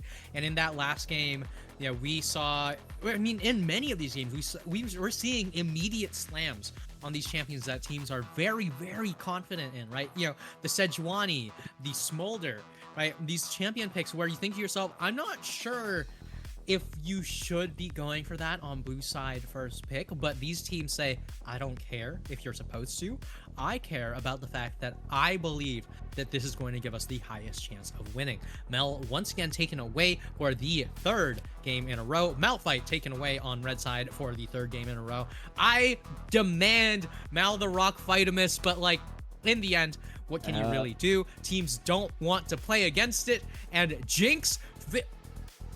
Okay, the Jinx first pick for the side of Conduits. I mean, it's a strong late game scaler, and a lot of other options are off the table, but there are answers. So what I will say, right, is that Yes. Jinx is a phenomenal champion when you don't have backline divers in tow, right? And in something like Fearless Draft, this is the perfect time to do it, right? You have Jarvan off the table, Wukong off the table, but Emil's off the that table. doesn't mean that none of these champions are on the table, right? I mean, you still have things like Hecarim involved. I mean, they're going to be picking Trundle instead, so at least you're not going to be getting backline dove by the jungler. Whoa, hold on. Mundo being picked Into the Trundle is the kind Trundle. of, yeah.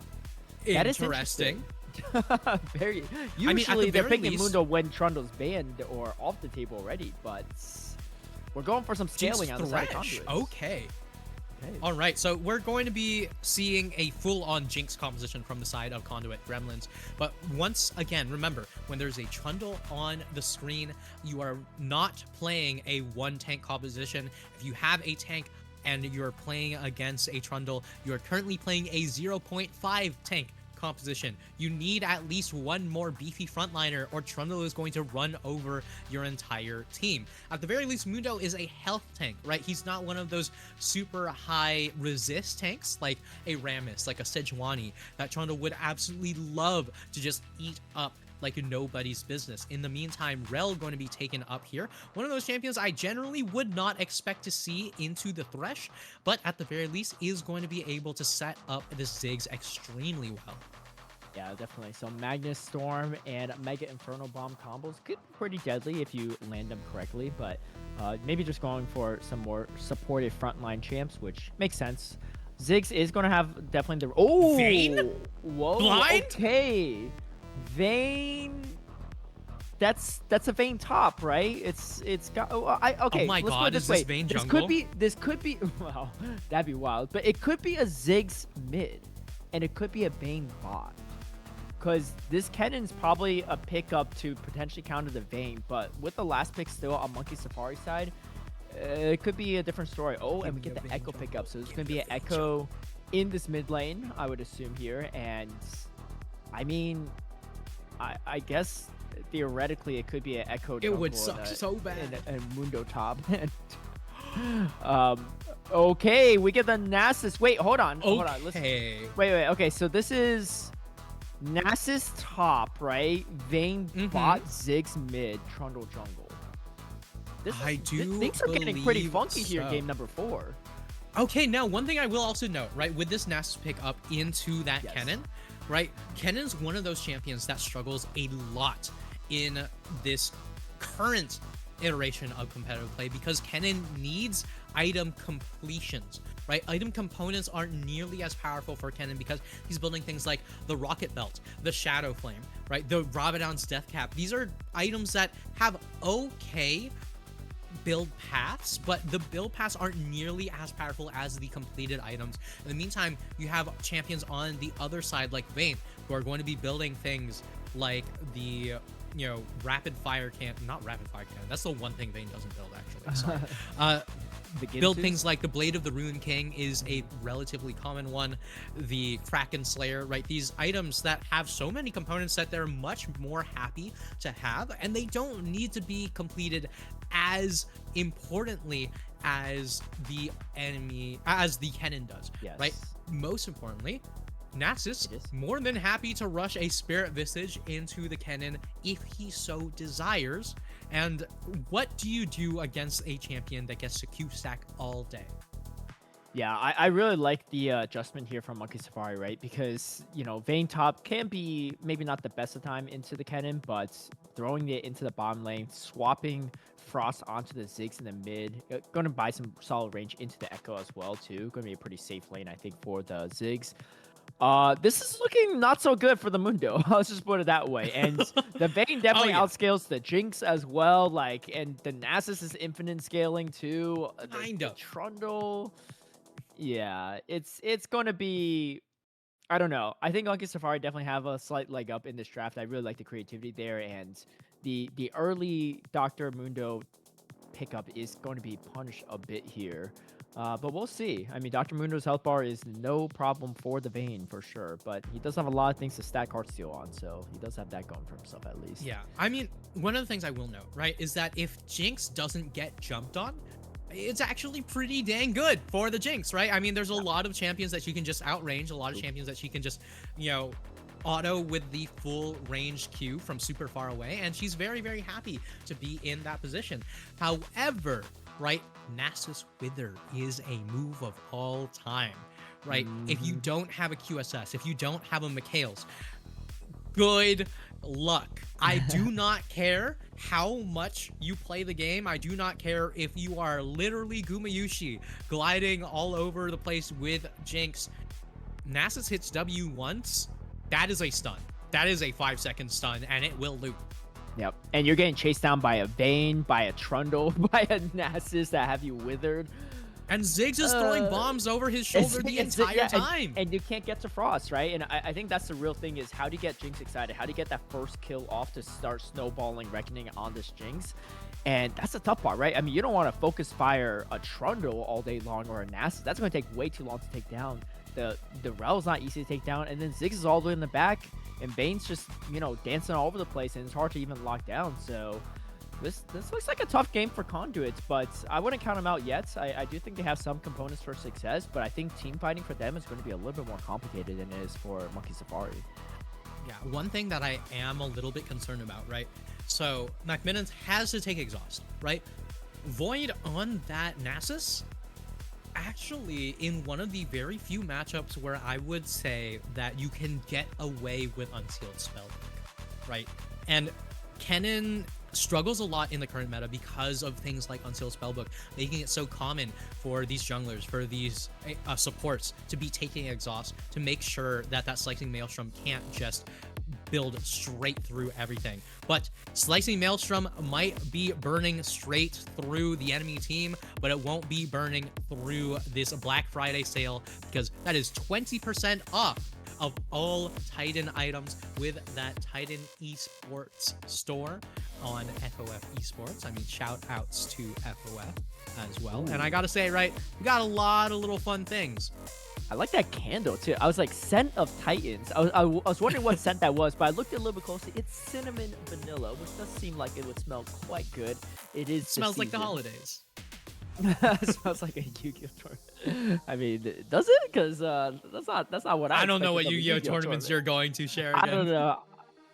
I've gone to Pokemon tournaments, and those Pokemon gamers are not the most. They need to evolve. The best smelling kind. yeah, that's true. That's true.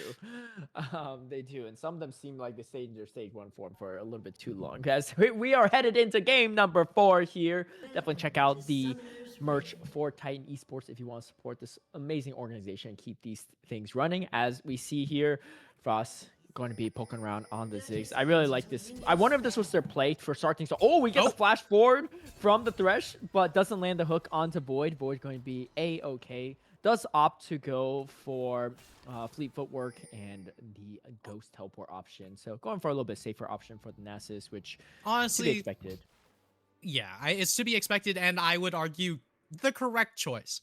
I think that going for Unsealed Spellbook Nasus is something that you can get away with, but it's a very ego pick, and I think that when you have playoffs already in tow, this is a very, very good decision for the side of Monkey Safari. So McMinnon's able to get that invade ward, making sure that they know exactly where this Mundo is. And don't you forget, this Mundo is an extremely strong clearer, especially with that fleet footwork. Not going to be going down anytime in that jungle. Even with a strong jeweler like the Trundle, it's very difficult to actually find a way how to beat that Nasus. Beat that Mundo in the jungle. So you're not going to be just seeing some crazy invades here and there. It's just going to be the same pathing towards that bot lane. All right, this bot lane is getting pretty aggressive early on tier 2. I mean, he's going to be a little bit weaker than his Jinx, especially in the early game pre-6, but you know, not afraid to take these fights. I mean, we saw there's a lot of aggression from both Reckoning and Key throughout the series, and so both ADC just want to try to push any type of advantage as possible here, as Narva feeling pretty comfortable about this matchup versus Void, and Void getting chunked out quite a bit, as meanwhile, speaking of getting chunked out, Frost also getting chunked out from this Echo, and GVG going to be playing this aggressive mid laner and see what he can do. I mean, you know, if he could dive the right champs, it could be good. Oh, burning the flash from Frost already here. I wonder how much of this was also like, you know, they're adjusting on the fly. Wasn't initially meant for Ziggs to be played by Frost, and maybe Frost doesn't have as much mastery as one would hope, but just taking one for the team and just trying to do whatever they can to get the best team comp. Yeah, I mean, at the very least, right, with that Ziggs, you only really have one thing that you have to do, and that is survive, so that way you can farm, right? Even if you don't pick up the farm itself, you are going to be able to pick up that experience, and experience does so much on a champion like the Ziggs, especially with that first strike. Almost certainly has the triple tonic as well, just to make sure that you have the ability to survive as long as possible.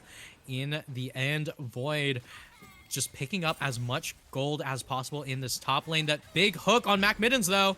Mac Mittens is exhausted as well, so going to slowly try to get out here as much as possible. Key is trying to do as much damage. Monarch is here, though, and throws the suitcase over. Key is going to be chunked quite a bit, but is able to get out to safety, so okay situation for them. A slight failed gank, but nothing too bad. Batman is in the area, though, so can go for some backup if need be. Oh, Key going aggressive here. Reckoning going to get chunked out quite a bit, but still has a lot of ways to get out, and Pided Face going to peel a bit for the ADC for now. And Void has the, oh man, just the lifesteal from Sinasa, just able to help himself sustain so long in these fights, even if he is not ranged into the ranged Kennen, and that's going to be it's a slightly tougher matchup for Narva. Starting with the Cole as well, too. I don't know if that's too greedy of a start for this Kennen, but maybe feeling pretty comfortable here as we get the flash out from Reckoning, and Reckoning has a chance to take the Lantern to get out to safety, but grabbing that flash from Jinx is going pretty nice as they're trying to run down Frost. I don't even know how Frost ended up in this top lane, but is not in the spot you want to be, as Frost going to try to blow himself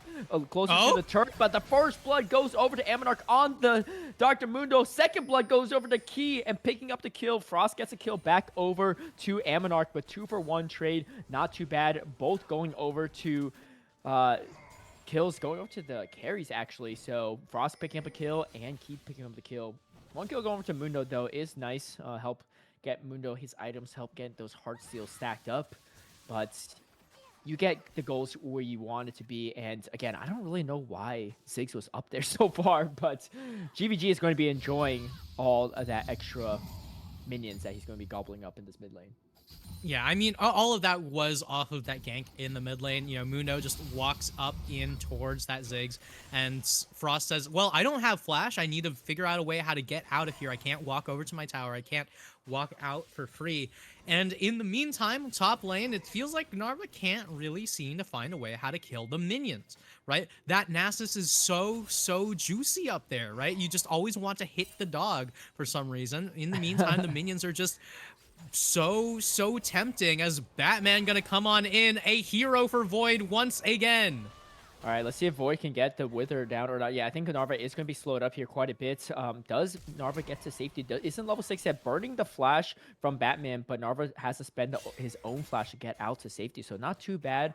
And with the flashes cannon, it's going to be much easier to get walked down from this Nasus, right? If Void keeps just stacking on this Nasus, it's going to be a problem for this Kennen. And like you said, right, like Spear of Vision is a nice item for Nasus to begin with, but especially if you're going into AP top laner, it's just like even makes more sense to build that early. And, you know, at a certain point, Narva just can't side lane into Void. Yeah, I mean, I think right now you want to be getting Merc Treads or something along those lines. Yeah. No, we're just getting damage. Okay, Sheen start for Void here, as we are going to be getting the full-on Chad Nasus, just going to try to walk up to that cannon, get one big bonk, and the man's going to be very unhappy, but not as unhappy as this bot lane will be.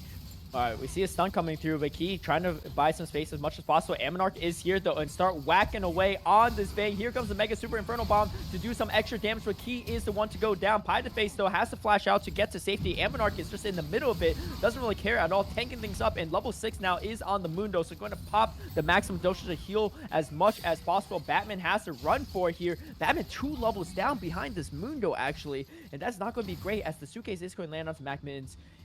Amonarch going to think better of it and not going to chase down to the turret, but killing Key in that crucial fight is nice. And now you have a 2-1 Dr. Mundo. And again, the fast jungle clear speed for Dr. Mundo does help himself get that level advantage over Batman. But I'm surprised 2 levels up from Batman is not what I expected.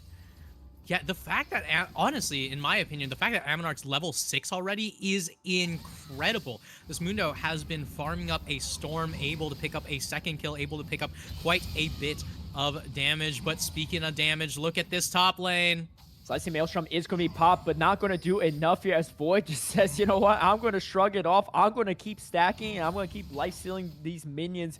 And there's just not much that Narva can do about it, you know? And you're going to burn all your resources. So is the Nasus, but the Nasus is going to heal back up. Meanwhile, you're getting withered. You're getting pushed away from these lanes here. As you can see, he's going to throw the Spear Fire just like ahead of Narva just to slow him down potentially if he's heading that direction. But this Nasus is getting stacked up really quickly, and Narva going to be in a little bit of trouble. Just like the thing is, like, does it even matter if you're hitting this Nasus? He just gets the health back, and he's still getting his CS. Look at the CS lead, 22 over That's a 22 CS lead. Kennen.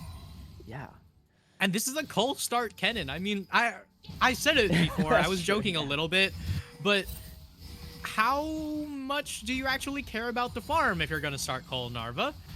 In the end, it is going to be Grubbies picked up for the side of Conduit Gremlin. It's going to be the classic Grub Dragon trade here, as the Super Mega Death Rocket is not going to be on the table whatsoever, so there's no chance of a steal. It's just going to be 1-to-1 as far as these objectives are concerned. Now, the big question is, who is going to get that first feat? Who is going to get that next kill needed for that feat of Warfare? Reckoning a little bit far up, no Thresh to be seen, but as a Jinx with Flash and Cleanse up, it's very difficult to actually find a kill.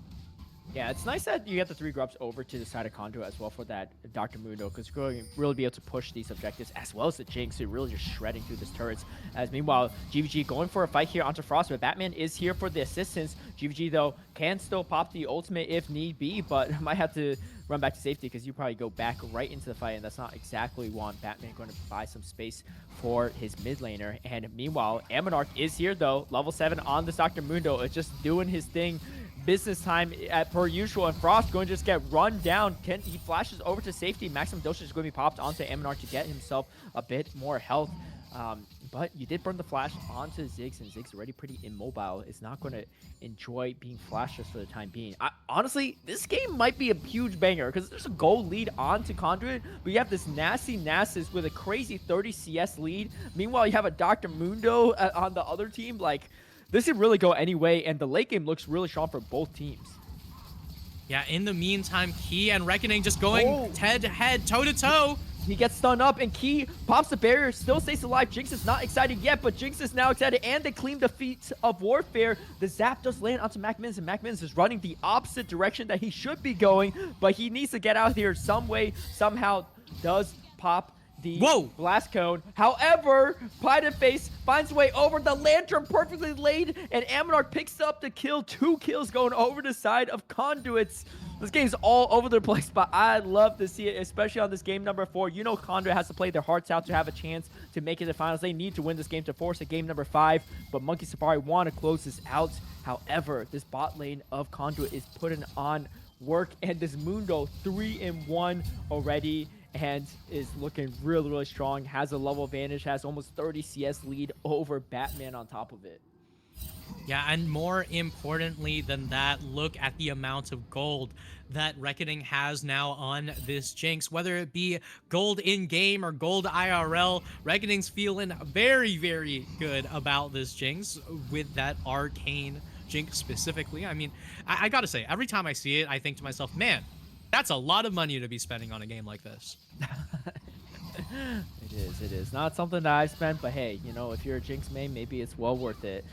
Nasus out of mana though, so it might be the only time that Narva can actually fight this Nasus pretty handily, but I feel like Void's having the time of his life in this game, you know, and the thing is, you can't really run him down. Like, if you come in with Mundo, you just get withered and just Nasus runs away. You don't have enough gank potential damage, right? So, like, the real question is, how do you stop Void? Right? Like, because Void on these side lanes is going to be super annoying to deal with. Only send like 3 or 4 members. As you can see, he's going to just TP back over here. But this Nasus is going to be a problem in the late game, despite the early gold lead for Conduit. They have almost 2k gold lead for themselves. But you can't count Void out, and you can't count out Monkey Safari. And, you know, even though Batman doesn't have killed his name, he hasn't died yet. He's just trying to get as much CS as possible and just try to stay ahead. But like you said, subjugating the Mundo is maybe not the best of things if he doesn't build a lot of armor, but we'll see. You know, could definitely still even out things and just build the front line you need for the Ziggs, for the Vayne to get online. Key is slowly building up the items, but late game Vayne is still late game Vayne no matter how you spin it. Oh, absolutely, and especially with the on-hit style lane, going to be picking up that Blade of the Ruined King is going to put yourself in a good position here. And I gotta say, whatever I can say will be after this game. Here comes the pillar, and here comes the box to slow things down a bit. Reckoning is in a tough position. Mega Inferno Bomb is going to go, and just in case, not going to be enough to be killed, but Key does pick up the kill. MacMin's taking a lot of tower shots. Face actually picks up a kill there, so 1-for-1 trade, not too bad given the situation, but Batman and Key are looking for a little bit more, trying to grab some of these plates here, trying to get some gold somewhere, somehow. However, Face is playing aggressively on this Thresh, and now getting turret aggro onto Batman, so only denying or giving up only one plate. How did Narva take out Void? I think Void might have dove a little too deep, and Ammonarch was in the area, but Ammonarch actually didn't do anything at that point. I didn't even get the assist there, so looked like that was all Narva and the top lane turrets. However, we do have the Triforce completed for Void, so not all that's lost, and he's also a little over 30 CS ahead still, so maybe not too bad, but you don't want to give away too many of those free kills to the Kennen. Yeah, absolutely don't want to be giving them away for free. In the meantime, this mid lane gank is going to be a decent amount invested and nothing actually gained off of it. Batman going to be going in on Narva, at the very least dragging the wave away, making sure that Void gets to pick up even more of this CS for that lead to continue to grow, as they are going to be losing the dragon for it. But in the end, right, when your Nasus is this fed, you just want to make sure that he stays happy, stays hungry, in the most affectionate way possible, right? Void is playing the most brainless Nasus I've seen in a hot minute. It's just every time teleports off cooldown, you just teleport straight to top. Me hit Q, number go up. I feel good about this one, but right, like I said, right, that's not meant to be a slight on this Nasus whatsoever, because this is exactly what you need from the Nasus, right? Yeah. Need the constant pressure, need the ability to just constantly put a ticking time bomb into the heads of the enemy team when you think to yourself, well, we had to deal with this guy somehow eventually, but in the end, no boots on the Nasus, and you're still managing to get this much pressure off on a ranged matchup.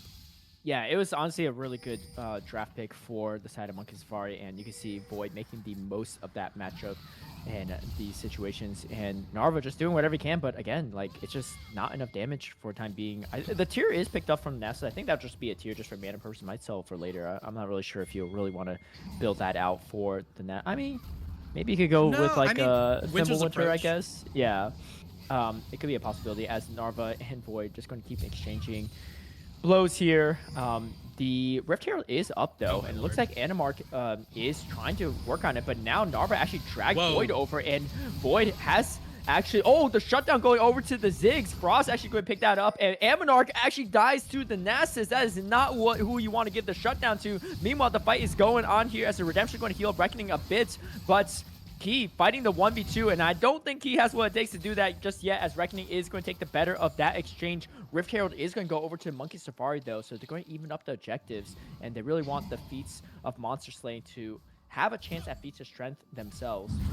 And that was a pretty good fight overall. I mean, again, Void is just kind of hard to kill, especially between the Kennen and the Dr. Moon. There's just not enough damage between them to stop it, and neither have anti-heal at this moment in time, as GVG is going to have to pop the ultimate, but still getting chased down. Magnetstorm is going to be used. However, GVG is going to flash out, still trying to protect his turret as much as possible, but it is closing in that range for the Ziggs to execute it, and they're just going to back off for a time being. They don't want to push this too far, as everyone has respawned on the side of Conduit. But yeah, I mean, a great fight for Monkey Safari to slowly even out the gold a bit. Oh my god. The flash forward, the pillar, Reckoning in a slight bit of trouble, but it's going to be slowed down everyone from the box. However, Reckoning is going to set up the lantern, going to get Reckoning to safety for now, but Mega Super Inferno Bomb does land, and Reckoning dies. Either way, it does land to Pie to face, and this trying to run back to this turret, but this time I don't think it's going to be enough, as MacMins tries to get the kill, and somehow Pie to face is still alive. I think he takes out Batman as well. Double kill going over to the Thresh somehow,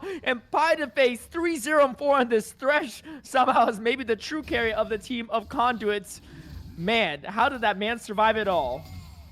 Sometimes it does take the Joker to take down a Batman. Pie to the face, living true to the name, true clownery on this Thresh in a beautiful getaway. With even the Mega Inferno Bomb fully committed, he doesn't even have the chance to go for that tower hit, and all of a sudden, Vayne is the one caught out of position.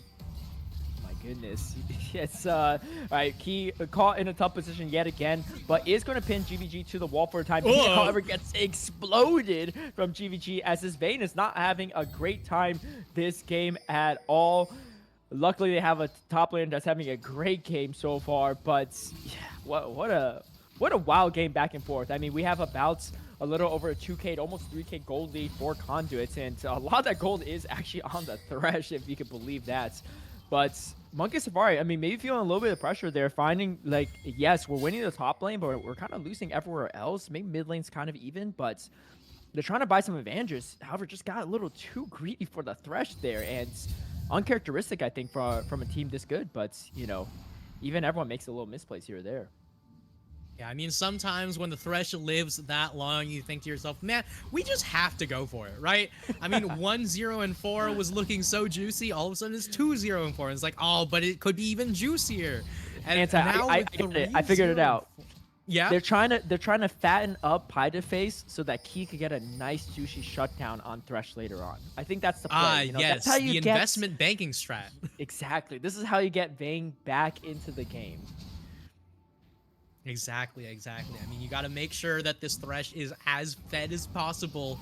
But right now, Void extremely fed on this Nasus without even picking up much other than just the minions. I was talking earlier about how it was just an incentive to go for that Spirit Visage a little bit earlier, and we're already seeing the components do so much work for Void.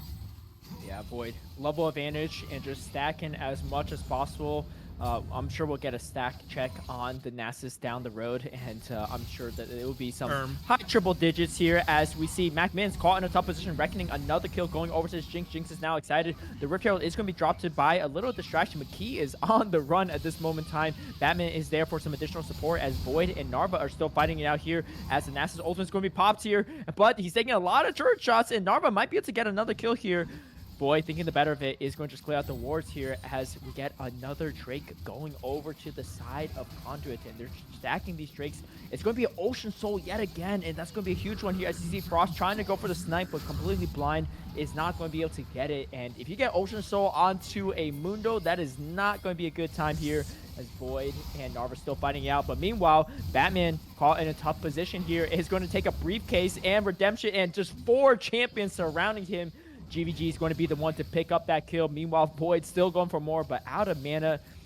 And just going to have to recall at this moment in time. But yeah, with Otacon spawned on this bot lane. Conduit firing on all cylinders here. Yes, Narva's losing this top lane matchup, but it's only died once and just holding his own for now. They're just going to deal with Nasus later as to just try to prolong this game until they have to deal with him. But if they keep grabbing all these objectives and these vanish all over the map, even Void might have a trouble fighting off the rest of the team of Conduit.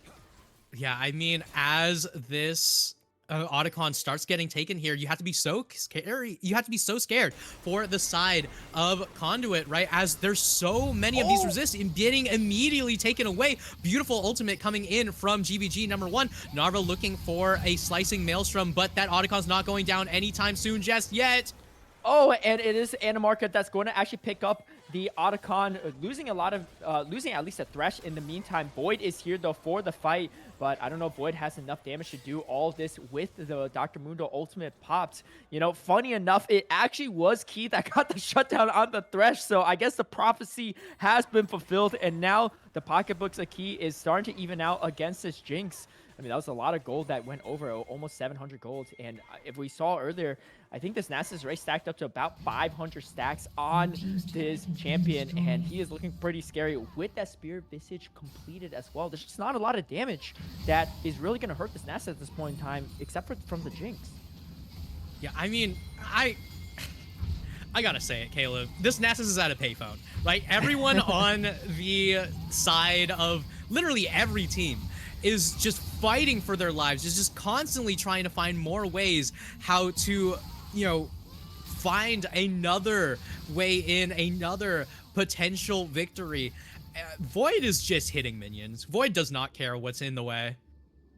All right, we get 2 completed items for the Vayne, but does go down yet again. Actually, it's going to be Key that since she has the most amount of deaths in the game so far, but I don't think they really care. They're just grabbing objectives to say, you know what, we don't really need the Vayne to carry this. We got Void on our side. We got objectives. You might have almost all the Drakes. You might have Otacon and Grubs, but we have ourselves a Vayne with.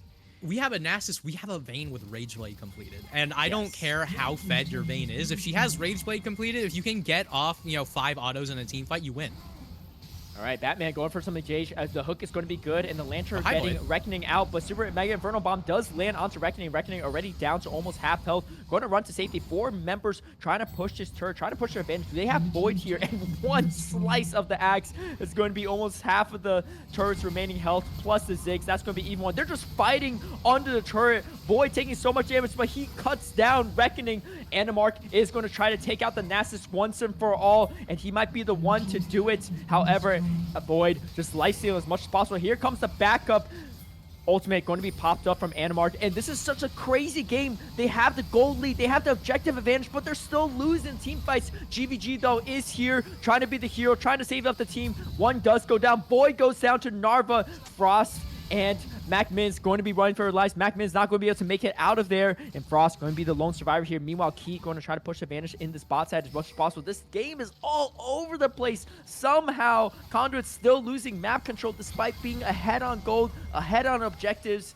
And it's really on the backs of this Nasus and the team fighting from Monkey Safari. Yeah, I mean, Void just walks on in, does get slowed up by the box again and again, but Siphoning Strike is not something that you can stop. This tower goes down immediately to that Satchel Charge, and Void does not care. Man walks up, hits Wither, and just hits the Jinx. Right, we've seen it time and time again where the Fed Nasus just walks all over your AD carry, and you feel bad about it this entire time. In the meantime, Aminarch says, I can take this. I can fight the Nasus. It's fine. That's a Spirit Visage on this Nasus, Aminarch. You cannot stop this Nasus from healing unless you can stop him from auto-attacking. In the end, I honestly think the Redemption was the biggest amount of damage to the Nasus for this team fight. Even walks back to hit the Mundo in order to heal up, and Frost barely manages to get away for a little bit until GBG #1 actually goes all the way in for the Ziggs, but we're seeing another fight happen in that picture-in-picture. Yeah, Box is going to be dropped to slow things up a bit as Void is going to try to get over there as he's going to wither down Narva and slowly cut him down. Meanwhile, Animarch is in the middle of it and no one has died yet, but Reckoning's waiting to get excited and Key's going to be the first one to go down. Now Reckoning's doing a ton of damage, kites out Void as well. Animarch is the one to take out Void at the end of the day. GVG is going to be over here trying to do some damage, takes out Batman. Frost is going to try to dance around, but this is a Ziggs, and Ziggs does not have the mobility for it. That's going to be an ace for Conduit here as they're going to extend their goal lead even further. Baron on the map, Reckoning working on this Drake as well. They're about to be on soul points. Yeah, and just like that, soul point for the side of Conduit Gremlins, and the Baron also being taken over here. Caleb, I think you've done it. Look, don't blame me now. This is good team fighting from Conduit, but the game is not over yet. However, the gold lead is looking pretty dire. The objectives are on the side of Conduit as well, and this is the thing. Void can do a lot, but he can't do it all. We're still waiting for maybe the 10 death power spike of this Vayne. However, Key cannot count Key out yet. They just need to buy some space. I think the tough part is you got Void, right? Running down other champions. So that's one of your frontline options gone. Yes, you have Batman, but Batman's doing something similar. And you got Mac Mins trying to tank it all, but Mac Mins is not tank enough to do all of that just yet. And, you know, once Key gets picked off, once Reckoning gets excited, that's just so much damage being thrown out there. And yes, Nasus might be strong, but when you're getting pincered from 3 different directions, you go and chase one champion down, it's going to be a tough time here. As it looks like Conduit going for a push here, trying to catch Frost. Frost is going to be called out. Mega Inferno Bomb for desperation damage here. Aminarch is actually quite low, however, still has the ultimate to pop. GVG pops his own, and Reckoning with the super Mega Death Rocket does take out Mac Mittens, and now is excited. They're doing some more damage. GVG picks out Key as well. Batman is not long for this earth, as here is Void, the lone survivor. And yes, this Nasus may be strong, but it is not that strong. Going to be exhausted, and it's just going to be Nasus against the world. And Nasus is not going to be able to do it here, as we're forced over another silver scrapes here, as Conduit wants to take out the undefeated Monkey Safari. They take game number 4, and they're headed to a game number 5. Reckoning continually getting excited on that Jinx guarantees the Nexus falls. And in the end, Monkey Safari brought to the brink as Conduit Gremlins bring us back to the circus. Another Game 5 banger week after week. It doesn't matter, we had a break week in between. This team is always going to be going the distance, is always going to be as tenacious as possible, is always going to be a Game 5 threat, even into a team that's been completely undefeated until this point. Wow. What a game. What a series we have on our hands. I mean, this is not some random team. This is Monkey Safari that has not dropped a series all split long, neither in the playoffs or the regular season. And look at that damage from Reckoning to the turrets to the champions. I mean, you know, it's again, it seems like the team with more, I mean, they had scaling on both ends, but with the Bane and Nasus, you would think that the scaling is on the side of Monkey Safari, and I think we both agreed, right? The team composition looked great for Monkey Safari, but that did not scare off Conduit, neither did the Nasus, and it looks like it's time. It's time to cue the music. It's time to cue Silver Scrapes, because we're headed to game number 5 here in the semifinals. We're going to take a quick break. We'll be right back, though, for Epic Series.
Welcome to back to Titan Esports Divinity League. We are in the semifinals. Look, it might not be the World's Finals, it might not be MSI Finals, but we can have fun here too. It's game number 5 between Conduit Gremlins versus Monkey Safari. Monkey Safari undefeated season on the line, as well as the winner of this will go on to the finals to get that coveted title of being the champions of this split. I'm Caleb Peng. I'm joined with Anti, and I don't know what to say. I mean, this series has been pretty epic back and forth, but Conduit definitely have the hands to handle Monkey Safari. I mean, we've seen it time and time again. When's the last time we saw Mundo in a semifinals lose? Still hasn't happened, right? True. Yeah, that is true. I haven't seen a Mundo lose in quite a while. I mean, even when I don't jungle, I'll just throw in a Mundo once in a while for fun. But yeah, this is. I mean, I said it like almost 4 hours ago that there's a chance that we go the distance and we'll have 50 champions banned in this fearless format in the 5th game, and we're at it. We're at it, and we've seen a lot of pretty wonky picks to start things off already. So there's still a lot of really solid champions on the board, but the real question is, do they have the mastery to pilot them? Yeah, I mean, sometimes it's not even just a matter of the mastery. Sometimes it's a matter of the game state, right? Like in that last game, I would argue Void did pretty dang well into Narva, right? But every single person on the map is slamming on their keyboard, sweating their butts off, just trying to do what they can to end the game as quickly as possible. Void's in the top lane, at a payphone, just, singing along, hitting minions, and being like, hey guys, I've got 500 stacks. I'm gonna show up to a team fight. What do you mean the Otacon got taken? Yeah, they gave up a lot there, right, for the Nasus, and the Nasus was strong. I mean, they had some really good team fights, right? They took out the tier 2. They were knocking on the inhibitor turrets mid lane, down like 5,000, 6,000 gold with like no objectives up their sleeve except for one Drake. And it looked pretty dire, but they maybe stayed a little bit too long, gave some kills back over, and now we're here on this game 5. Kicking things off, it is going to be Monkey Safari on the blue side, so they do have that first pick. And you can see there too, 7-0 in the regular season as we get the Lilia banned out here. Everything on the line, all split long working for this, and Conduit making a series out of it. Yeah, going the full distance. It is always a banger here in Divinity League game number 5. Once again, Mordekaiser taken off the table. Once again, the, how do you call it? The Diana taken off the table. It's getting late in the night. I am forgetting all the champion names. I would be surprised if we see Mel go through. Okay, there we go. Mel banned for the 5th game in a row. And right here, what do we expect to see? I'm guessing Zeri, maybe. I don't know. Oh, Caitlyn actually going to be the one taken off the table. So that does open up things like the Draven, does open up things like the Zeri. But what are we going to get for this blue side first pick? This is exactly why Monkey Safari wanted this. Remember, it's all hinging on this pick right here. Yeah, is it blue side first pick worthy? It's the Zeri! All right. Okay, so the hyper carry for Key, and Key had some good games, had some rougher games here there, but this is definitely going to be a lot in Key's hand here as we get the buy pick. All right. Okay, go away to lock down the Zeri, and a lot of other junglers are off the table, so Nautilus. I do like it. I do like it as a potential. Yeah, we could get the Nautilus. We could get maybe their. Oh, we get the Twitch. Interesting. All right. I mean, this could be. I mean, do you go for a Lulu or I mean, I don't want to say the cat, but it could be. It's definitely actually a difficult pickup. position. Okay. Right, it's definitely a difficult position to find yourself in, right? Because you could go for an enchanter to make sure that Zeri does as much as she gets to do, or you go for the Nautilus takeaway, so that way you don't just.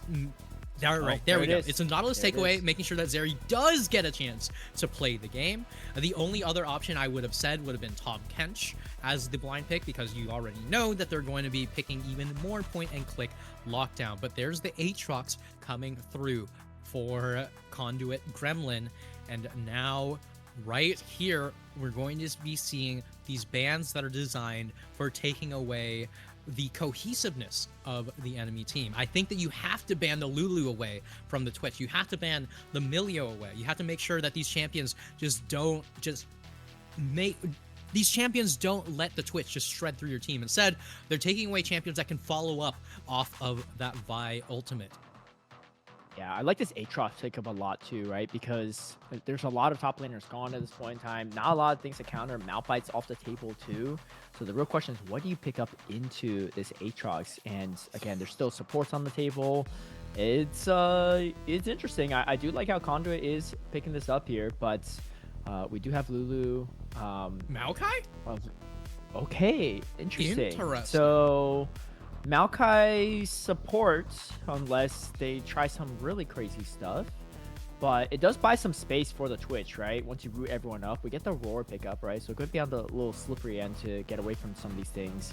But I mean, you do have the Vi, you do have the Maokai to kind of lock you down, and I don't know, it might not be the easiest to play.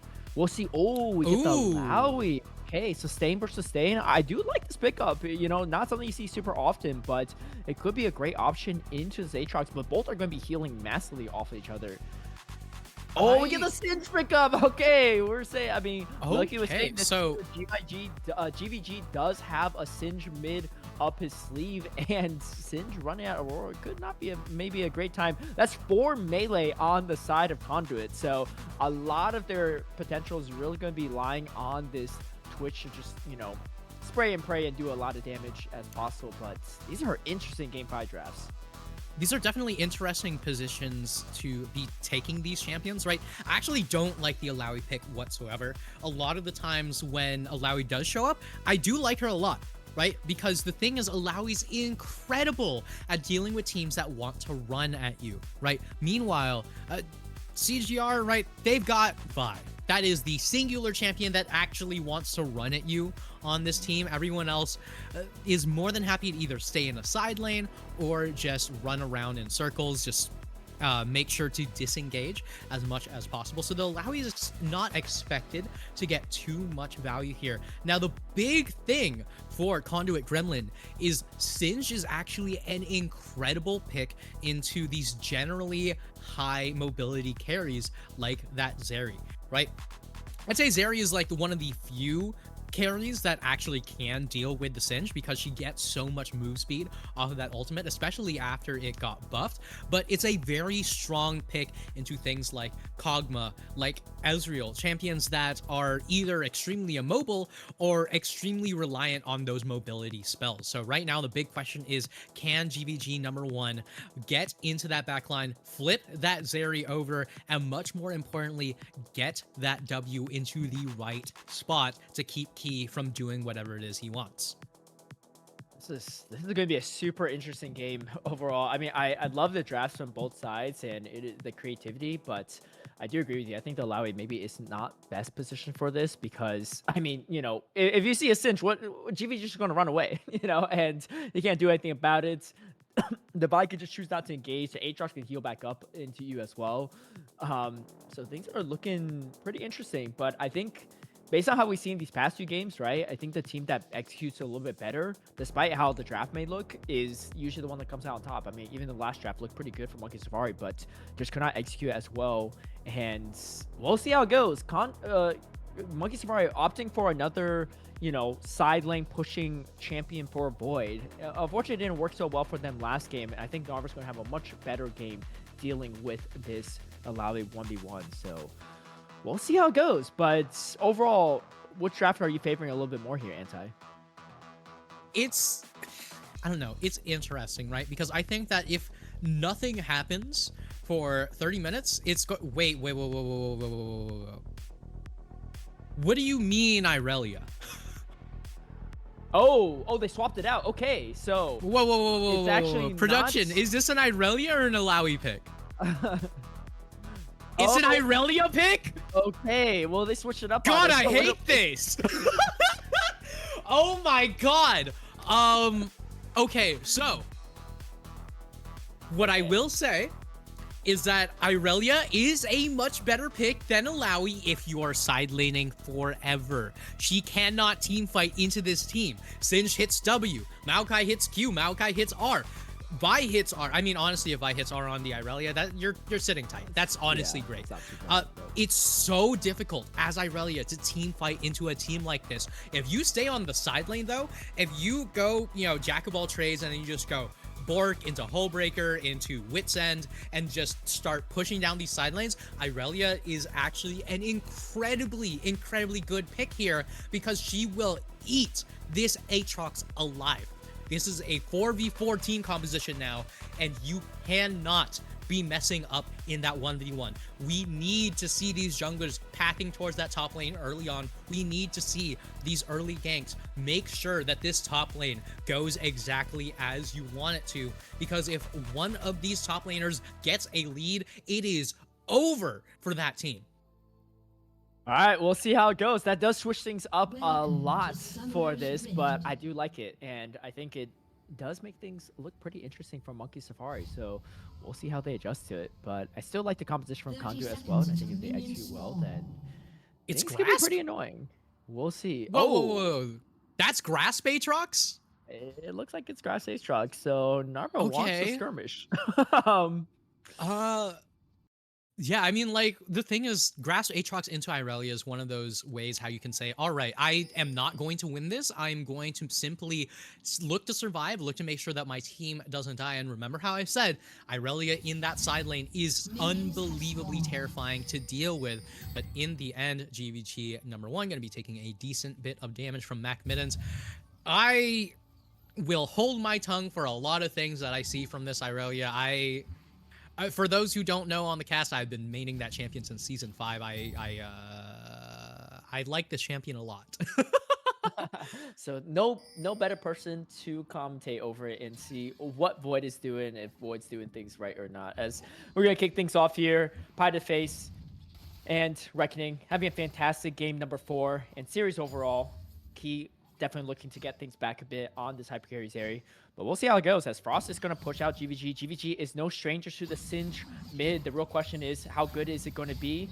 And GVG is going to be the only one that can prove it here, as Dredge9 does connect onto Pieface. Not too much, as both bot lanes are just going to trade some blows here. Yeah, not only are they going to trade some blows, that is going to be Monkey Safari picking up that early level 2 push. That is a guaranteed crash on that tower, so they should be more than fine here. You can see that Void has the mastery on the Irelia, has the ability to get these, flawless duets completely invisible as you push that in. Narva is taking a lot of damage from this wave, but managed to stop the wave from actually shoving all the way in. And with Aminarch, the flash forward, but grabbing the flash back from Frost. I mean, GVG's got to do something here. He's already super far behind on CS and getting poked out from Frost on this Aurora. I would assume GVG's played this matchup out before, but who knows? Frost might be a different kind of beast here, as Void just stacking up these minions as much as possible, and Narva taking a lot of damage in the process. So early laning phase is definitely going over to the side of Monkey Safari, as Mac Mittens is going to just trade some blows with the support, and Reckoning just slowly farming up here. Things are looking better for this area as well. So overall, wins across the board for Monkey Safari in this early game. Yeah, in the meantime, in top lane, Void did miss a couple minions here. I mean, I believe it was 2 out of the 18 that were missed, which does mean that you're not going to be able to get that cull on that first back. So in the end, it's going to be a very aggressive back for that. But instead, speaking of aggression, this bot lane still extremely aggressive back and forth. Aminarch actually didn't opt to go for the bot to top, instead opted for the top to bot, saying, all right, we're just going to have the grasp Aatrox. We're going to make sure to stay as survivable as possible. I mean, I am seeing that we're not getting as many auto attacks in between either of these top laners. So a lot of it is that game 5 pressure, right, coming into play when you know that a single misstep could cost your team the series, could cost you your season. And that's a lot to put on you, especially in a game 5. Yeah, especially after the way that Conduit's been playing here too, right? Monkey Safari facing a very formidable foe, maybe for once this entire split for the first time in months. As we see, these top lane skirmishes are going to continue as Narva is going to be slowed up here, but the Q3 does land. It's sustaining quite a bit. Has Narva actually taking some pretty good exchanges into Void in this Aurelia matchup. And CS is not really that far behind. So, Dredgeline does land onto the Twitch. Reckoning is going to get exhausted. Tries to get out of there. Is invisible now and tries to turn things back onto Key and Mac Mins. There's not enough damage from this Zeri just yet, but there's enough damage to still chunk the health bars. Batman is in the area looking for a quick double kill. Can it be the case or not? Is a real question, as Infernal Chains is going to pull Void over. Q3 lands. Void is in trouble here. Level advantage for Narva. And here comes Batman, but Batman is going to be spotted out here. I think they're going to try to thin out this wave as much as possible. So overall, Conduit still in this game, and Narva doing some Aatrox things into Zarella and making the matchup not look so bad. Yeah, extremely well played from Narva. Honestly, one thing I love to see from both of them is that neither of them opted to flash, right? Both of these top laners said, all right, you know what? I expect the enemy top laner to go for that flash, but I am going to hold on to this just in case they don't. And it's those late game mind games, these late series mind games that you really see coming into play here. Now, unfortunately for Void, that does mean that teleport is expended early, but most importantly, it means that, Narva is getting ahead in terms of these trades. You have to be very careful as the Irelia. If you're going to get tagged by these Qs, that is a skill issue, right? I mean, your opponent can be extremely strong on that Aatrox, but you have to be dashing through the minions. We are seeing Void get a little bit trigger happy with these blade surges, much of the time opting to Q directly onto Narva early on into the trade, not to actually dodge out in terms of damage, but simply to get back damage of his own here, and it's biting him in the butt here.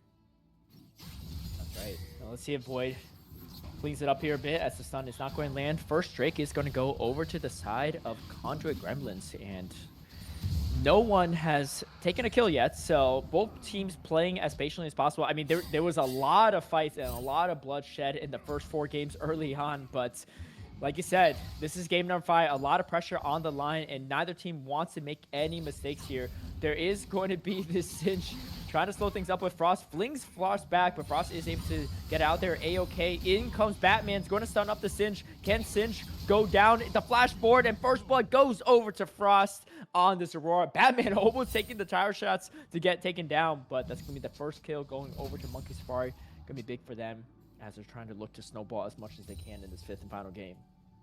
Yeah, and a wonderful punish on the lack of flash in that mid lane. In the meantime, bot lane still going to be a matter of trying to farm things up as calmly as possible is what you'd expect to see, but there's a lot of these dredge lines getting thrown in. And speaking of which, Oh, and here comes Void. Narva in a tough position. Flashes out, but Void takes out the kill. And that's going to be 2 kills go over to Monkey Safari early on. The great gank from Frost.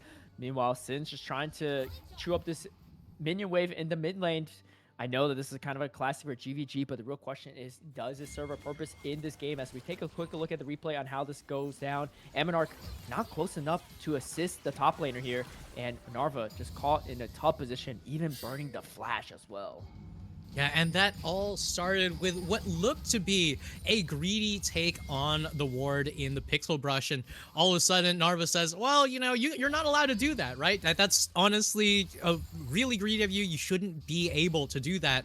And all of a sudden, Void flashes behind Narva, throws out the second hit of Flawless Duet, lands the stun, and bam, you have an Aurora in your lane. It is not looking good for the side of Conduit Gremlin. I said at the beginning that this top lane is extremely important to making sure who actually comes out on top here. But right now, it seems like the objective play is still going into the side of Conduit Gremlins. Void opting to look for even more aggression, even more kills on this Irelia, not opting to look for the minions as far as the win condition goes. But right now, right, you got the kill lead, you got the tiniest of minion leads. You have to make sure to hold on to this like your life depends on it, because your series life absolutely does depend on if you can keep this Aatrox in a side lane.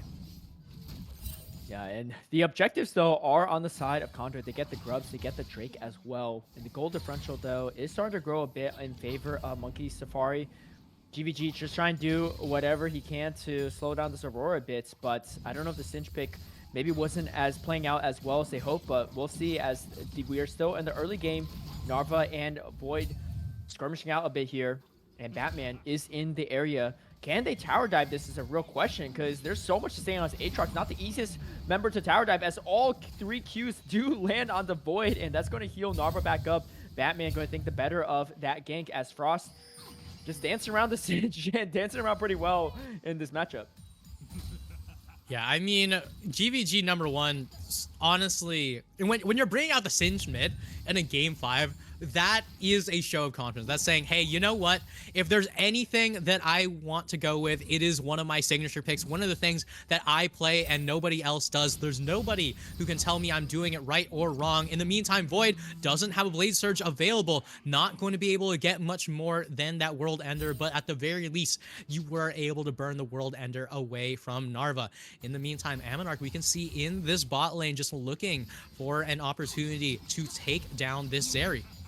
Yeah, I think Kia Macmanus is aware that there might be a jungler in that area. I can't recall if they saw a ward or not. I don't think so, but they could tell that there's maybe a potential bait out here, and great recognition of the situation there, knowing that their jungler was on that top side briefly, so they are a little bit more vulnerable. GVG just, you know, messing around with this roar as much as possible, taking a ton of damage. Electrocute almost going to take him out with a flash forward and going to burn the flash from the Singe on top of it, but still, He the died roar for the takes the siege! kill. Still takes it, and that's 3-0 to kick things off for Monkey Safari as they claim the feats of warfare. Meanwhile, Batman looking for some more for the rest of the team. Dredgeline does connect onto the Maokai, and here comes the Lightning Crash. Zeri doing as much damage as possible. Doesn't actually block the roots, though, for Mac Mitten, so Zeri does get rooted up for a time being. Reckoning, though, spraying, praying, and doing so much damage. Key goes down. Batman goes down as well, and now it's just a Twitch versus Nautilus. Nautilus in the early game still does a good chunk of damage. Is going to root up, and here comes Frost for the cleanup crew. Can Reckoning get the kill? Flashes away, but I don't think he gets out of it. No, pops the barrier, does make it out alive. 2-0 to start things off for Reckoning on this Twitch. Looking for some more as well. Frost is in the area. Do you agree for this? Here comes GVG number 1 on the Singe. Is this Singe's time to shine? It's a real question. Reckoning looking for that knowledge, not able to get it, but here still going to do some backup for the Aurora. Aurora's low on mana at this moment in time. Oh, it does take out Reckoning. Punish for his greed. That's a 3-0-1 Aurora to start things off. Meanwhile, the top laners are still skirmishing quite a bit. Infernal Chains does land onto Void, but the ultimate is popped from both top laners, and Narva is still low, but can't heal back up. Drake is going to be taken at the main time as Aminarch is in the area, but kind of low on health there. There's going to be a Smite Flight, but it's going to be Conduit that takes it up. That's going to be 2 Drakes to their name, and GVG is here, but Batman's going to take out Aminarch. It's going to be 2v2, but Pie to Face is quite low, and now it's just the Singe. It's just GVG. Can you do something against Azeri or not? It's a real question. No, Dredgeline comes through. That's going to be 3 members down for the cost of 1 Drake. I have only read of this greed in the Bible, as every single person in this game is guilty, and in the end, Reckoning gonna be able to take another kill off the back of a little bit more greed. It's game 5, and these teams are not thinking to themselves, I need to make sure nothing bad happens. They're thinking to themselves, I'm sure I can make something more happen. It's so crazy. Every single back and forth, they're just vying for a little bit more ground, a little bit more damage, a little bit more opportunity. But in the end, it's Monkey Safari who are coming out on top 8-3. 3 of those kills, though, are all on the Twitch, so that's where you want to be. But can Reckoning do it himself is the real question. It's going to be tough. They are stacking these Drakes, but the gold differential is growing for Monkey Safari. Over 2k gold lead, and 3-0-1 on the Roar is not what you want to see. GVG trying to make the most out of the Singe mid pick, and sometimes you live by the Singe mid, you die by the Singe mid. Let's see what's going to be the case here for this game, but so far it's not looking out super great for this Singe. As you can see, both teams are trying to skirmish now. Slow early game, but the stun comes through on Narva. Infernal Chains does not land at all, and Void going to be able to get out to safety for the time being. Animarch is here for the gank, but Void too close to the turret to afford a dive at this moment in time. Wow, what a back and forth game. I don't even know what to say about it here too. I mean, things, at least they have objectives advantage for the side of the Gremlins, but outside Void? that, who knows what's going to happen here, as Narva going to be chased down here, as Pie to Face is going to be ulting. Actually misses everyone, so it doesn't catch anyone. Dredgeline doesn't land either, forcing Animarch to actually flash out here. So not too bad, as Monkey Safari is there for the exchange as soon as possible. Yeah, and in the end, I mean, I've said it time and time again, right? These teams are so unbelievably greedy. They just keep on walking up. They keep on saying, I dare you to do it. I dare you to try. And in the end, their bluffs always end up getting called, right? Void no longer has the ultimate available, no longer has the flash available, and we're seeing Monkey Safari and Conduit Gremlins still trying to play that game of inches, still going toe-to-toe. Void has the ability to go for an in here. No Blade Surge available. It's just going to be all auto attacks. Can you dodge these Qs? All right, Q3 does land, but it is now on cooldown. Narva trying to kite it out, but World Ender's popped. Wait, goes for the re-engage as Animarch is here, but gets stunned up at the last second, so Void avoiding all of that. Maybe World Ender was still on cooldown, wasn't able to pop it sooner, as Narva going to just TP out of here to safety. Rift Herald is spawned up at this moment in time. Every objective has gone over to the side of Conduit, so you don't want to give up this one either if you're Monkey Safari, especially if you're in the position here, forcing the top laner to back. You have the positioning and prio you want here in the mid, as well as the Dredgeline does land onto the Maokai. Pie to Face getting chunked a bit here, on level 8, and taking a good chunk of damage from Frost on this fed Aurora. But we'll see how it goes, as trying to get some vision for this Drake, and if they could be on soul points, could be a little tricky here, as this is going to be a Chemtech soul. Oh yeah, I mean, Chemtech Soul with a Singed, with an Aatrox, I'd be absolutely terrifying to deal with. You do not want to be giving that one over, but in the meantime, Monkey Safari are fine with letting it go over to Soul Point. These towers are much more important for them here, as right now, 57 seconds till that next dragon. They are going to be recalling. They're not going to be placing the wards that are necessary here. Instead, they're just going to be looking to back. Make sure to use up the gold that they've already been sitting on in their pockets. Key right now on that Yuntal, getting closer and closer to that ever loved Runen's Hurricane Zeri. Yeah, Key's not really even behind against Reckoning, right? That's the thing. So it's not like the Switch has a massive lead over the bot lane of Monkey Safari. And oh, Oh, we do get a pause here, so we'll see what that's about. I think it looked like maybe Void DC for a bit, but we'll yeah. get that I fixed mean, up I here. think knowing how greedily Void has been playing throughout this game, right? I think that Irelia is hitting that tower, 9 times out of 10, right? But I let's take a quick look at the game state right now, right? That is 8 kills to 3 kills on the side of Monkey Safari, and a lot of that gold is directly onto this Aurora, right? You have a decent bit of gold on the Irelia, you have a decent bit of gold onto the Zeri, but there's a lot of answers to these champions, right? Irelia not going to be in a team fight. Aurora, absolutely can get locked down by the Singed if GVG #1 manages to get the W in the right spot. Zeri, that's what Maokai and Vi are there for, just making sure that this Zeri doesn't get a chance to play the game, especially since Key doesn't have cleanse, right? Doesn't have a way how to get rid of any of that CC. I'm expecting Mac Middens to be going for the redemption and not the Mikhail's Crucible. I will say, Mikhail's would actually be really, really nice in this game, but it's very, very difficult to justify it over the power of something like a redemption.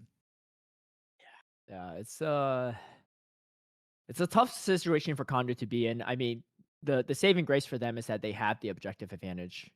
They have at least gold on the Twitch, but this Cinch in the mid is not been playing super usefully for them. For what it's worth, he's still working on his first item.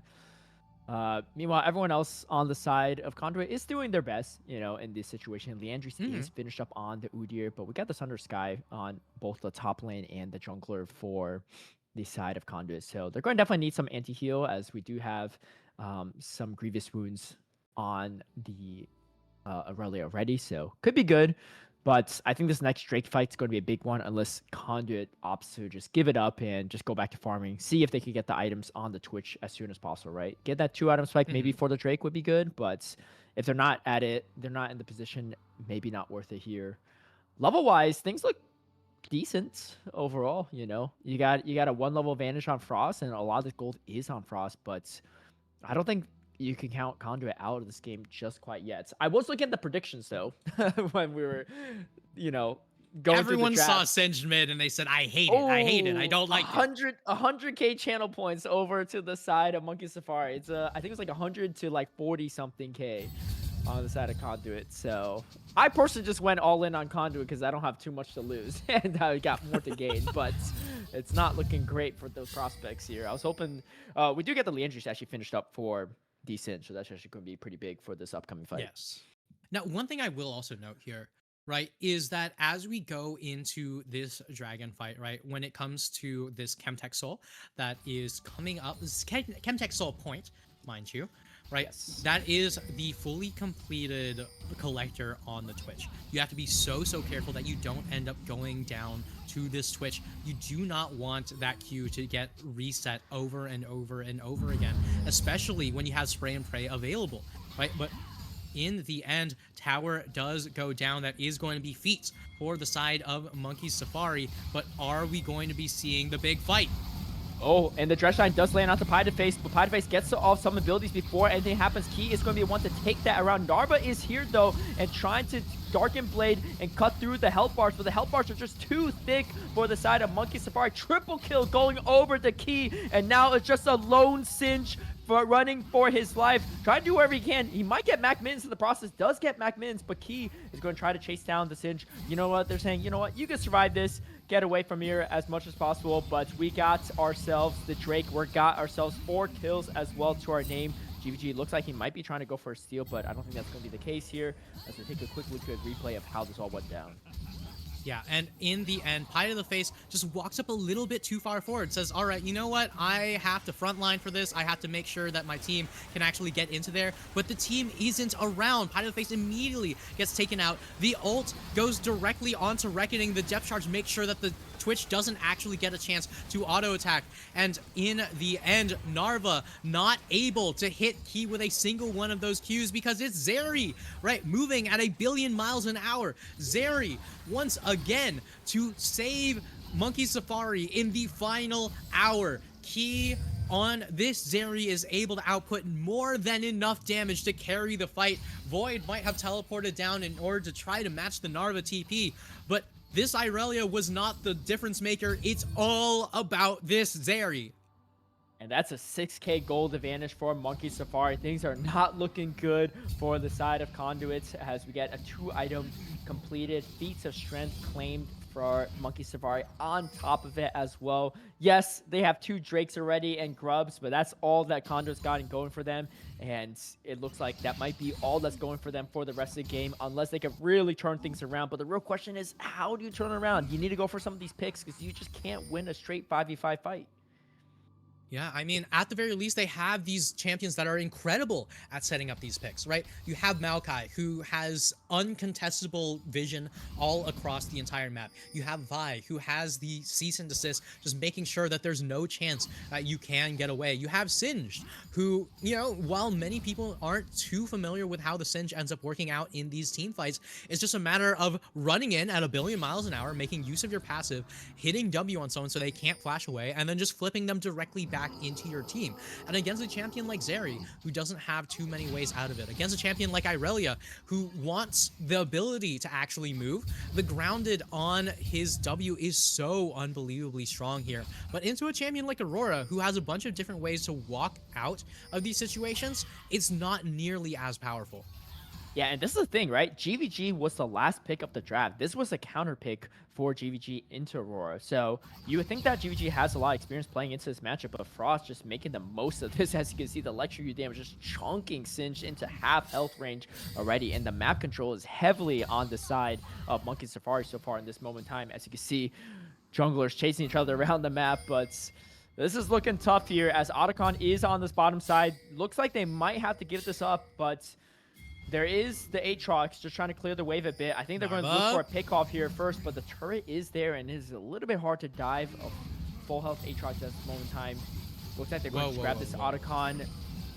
Maybe uncontested because Ammonarch is not anywhere in the vicinity, but for some reason, it looks like Conduit want to fight this for whatever reason. And here comes Maokai Ultimate, going to root up a bunch of members here, but there is no spite. So what is the point here as the Otacon is secured up from Batman, and now Key is on a rampage. That's 2 members down for free. Here comes Frost looking for some more as Narva is going to be dove under turrets. World Ender is going to be popped, but it's just going to be his own world that's going to be ending here as that's going to be 4-5 members diving him. And he is going to go down. No members taken back over from Monkey Safari. 4-0. A turret, Otacon, and Broken Spirits heading over to the side of Monkey Safari.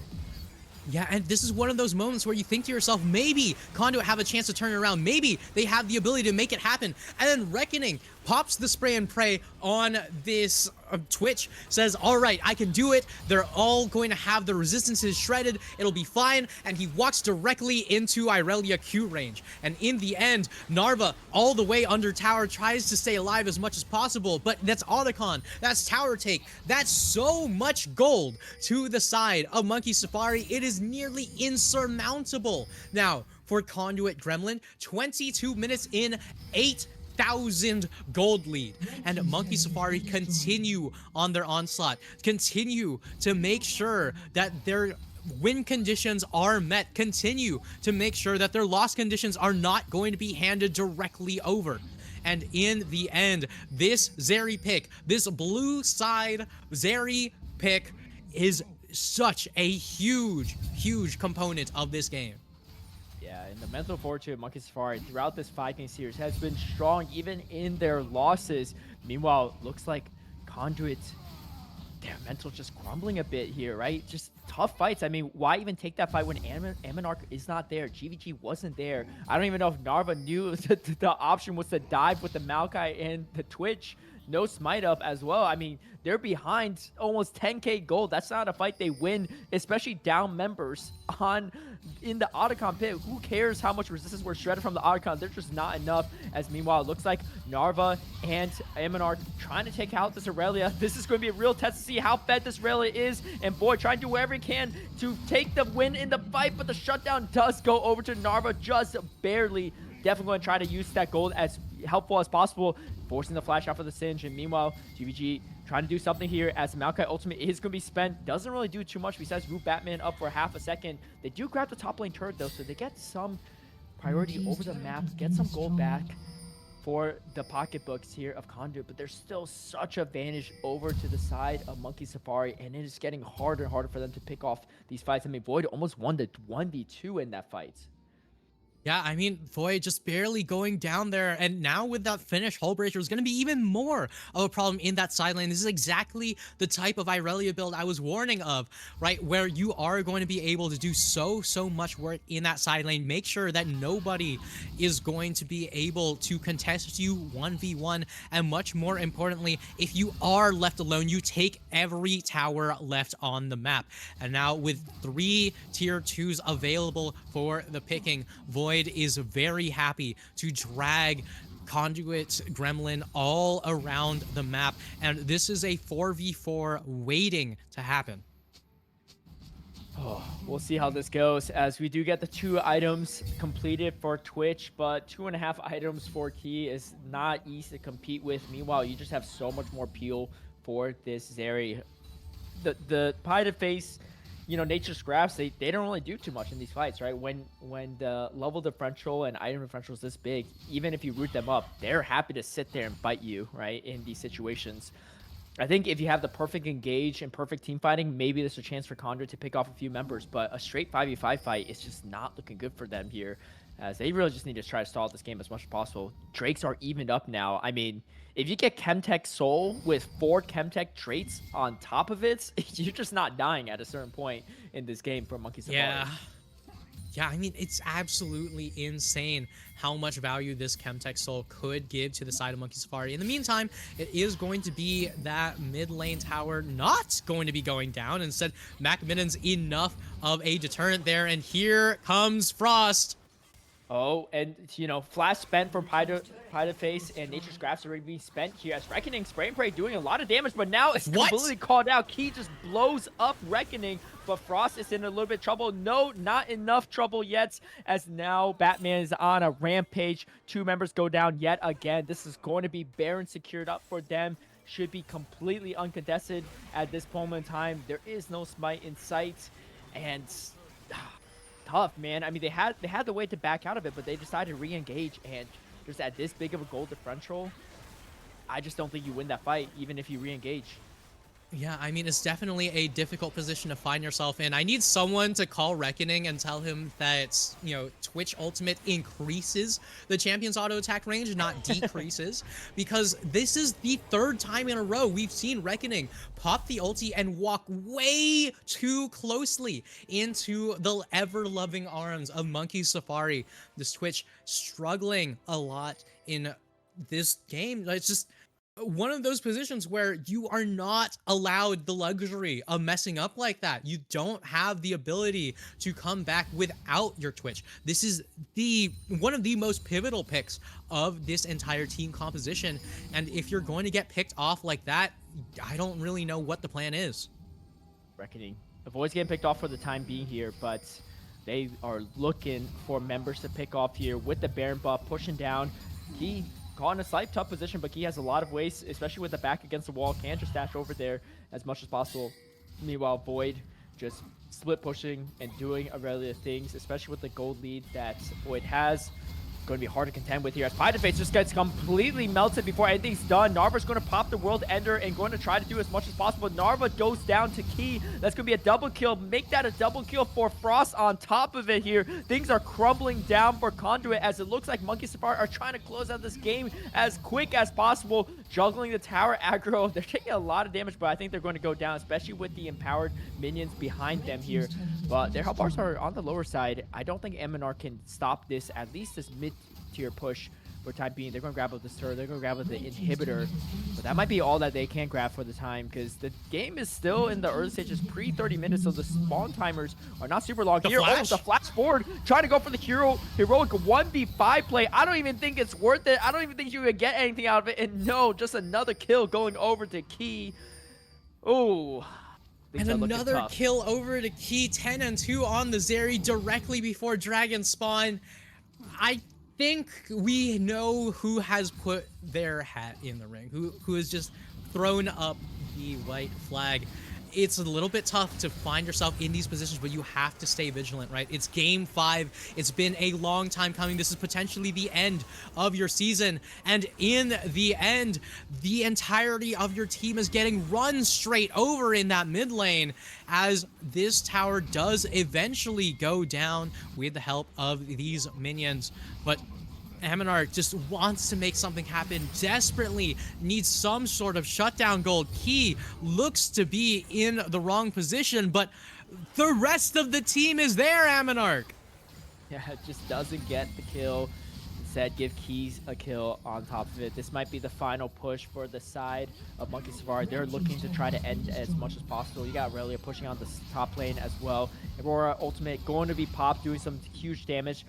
Nature's Grasp going to slow things down a bit, but the Barrier minions are still doing some damage onto his turret as they're going to look to grab 2 inhibitors at this moment in time. They don't have the damage to clear the wave or do enough damage for against the champions of Monkey Safari. Level 17 on the Aurora and the Udyr and the Aurelia.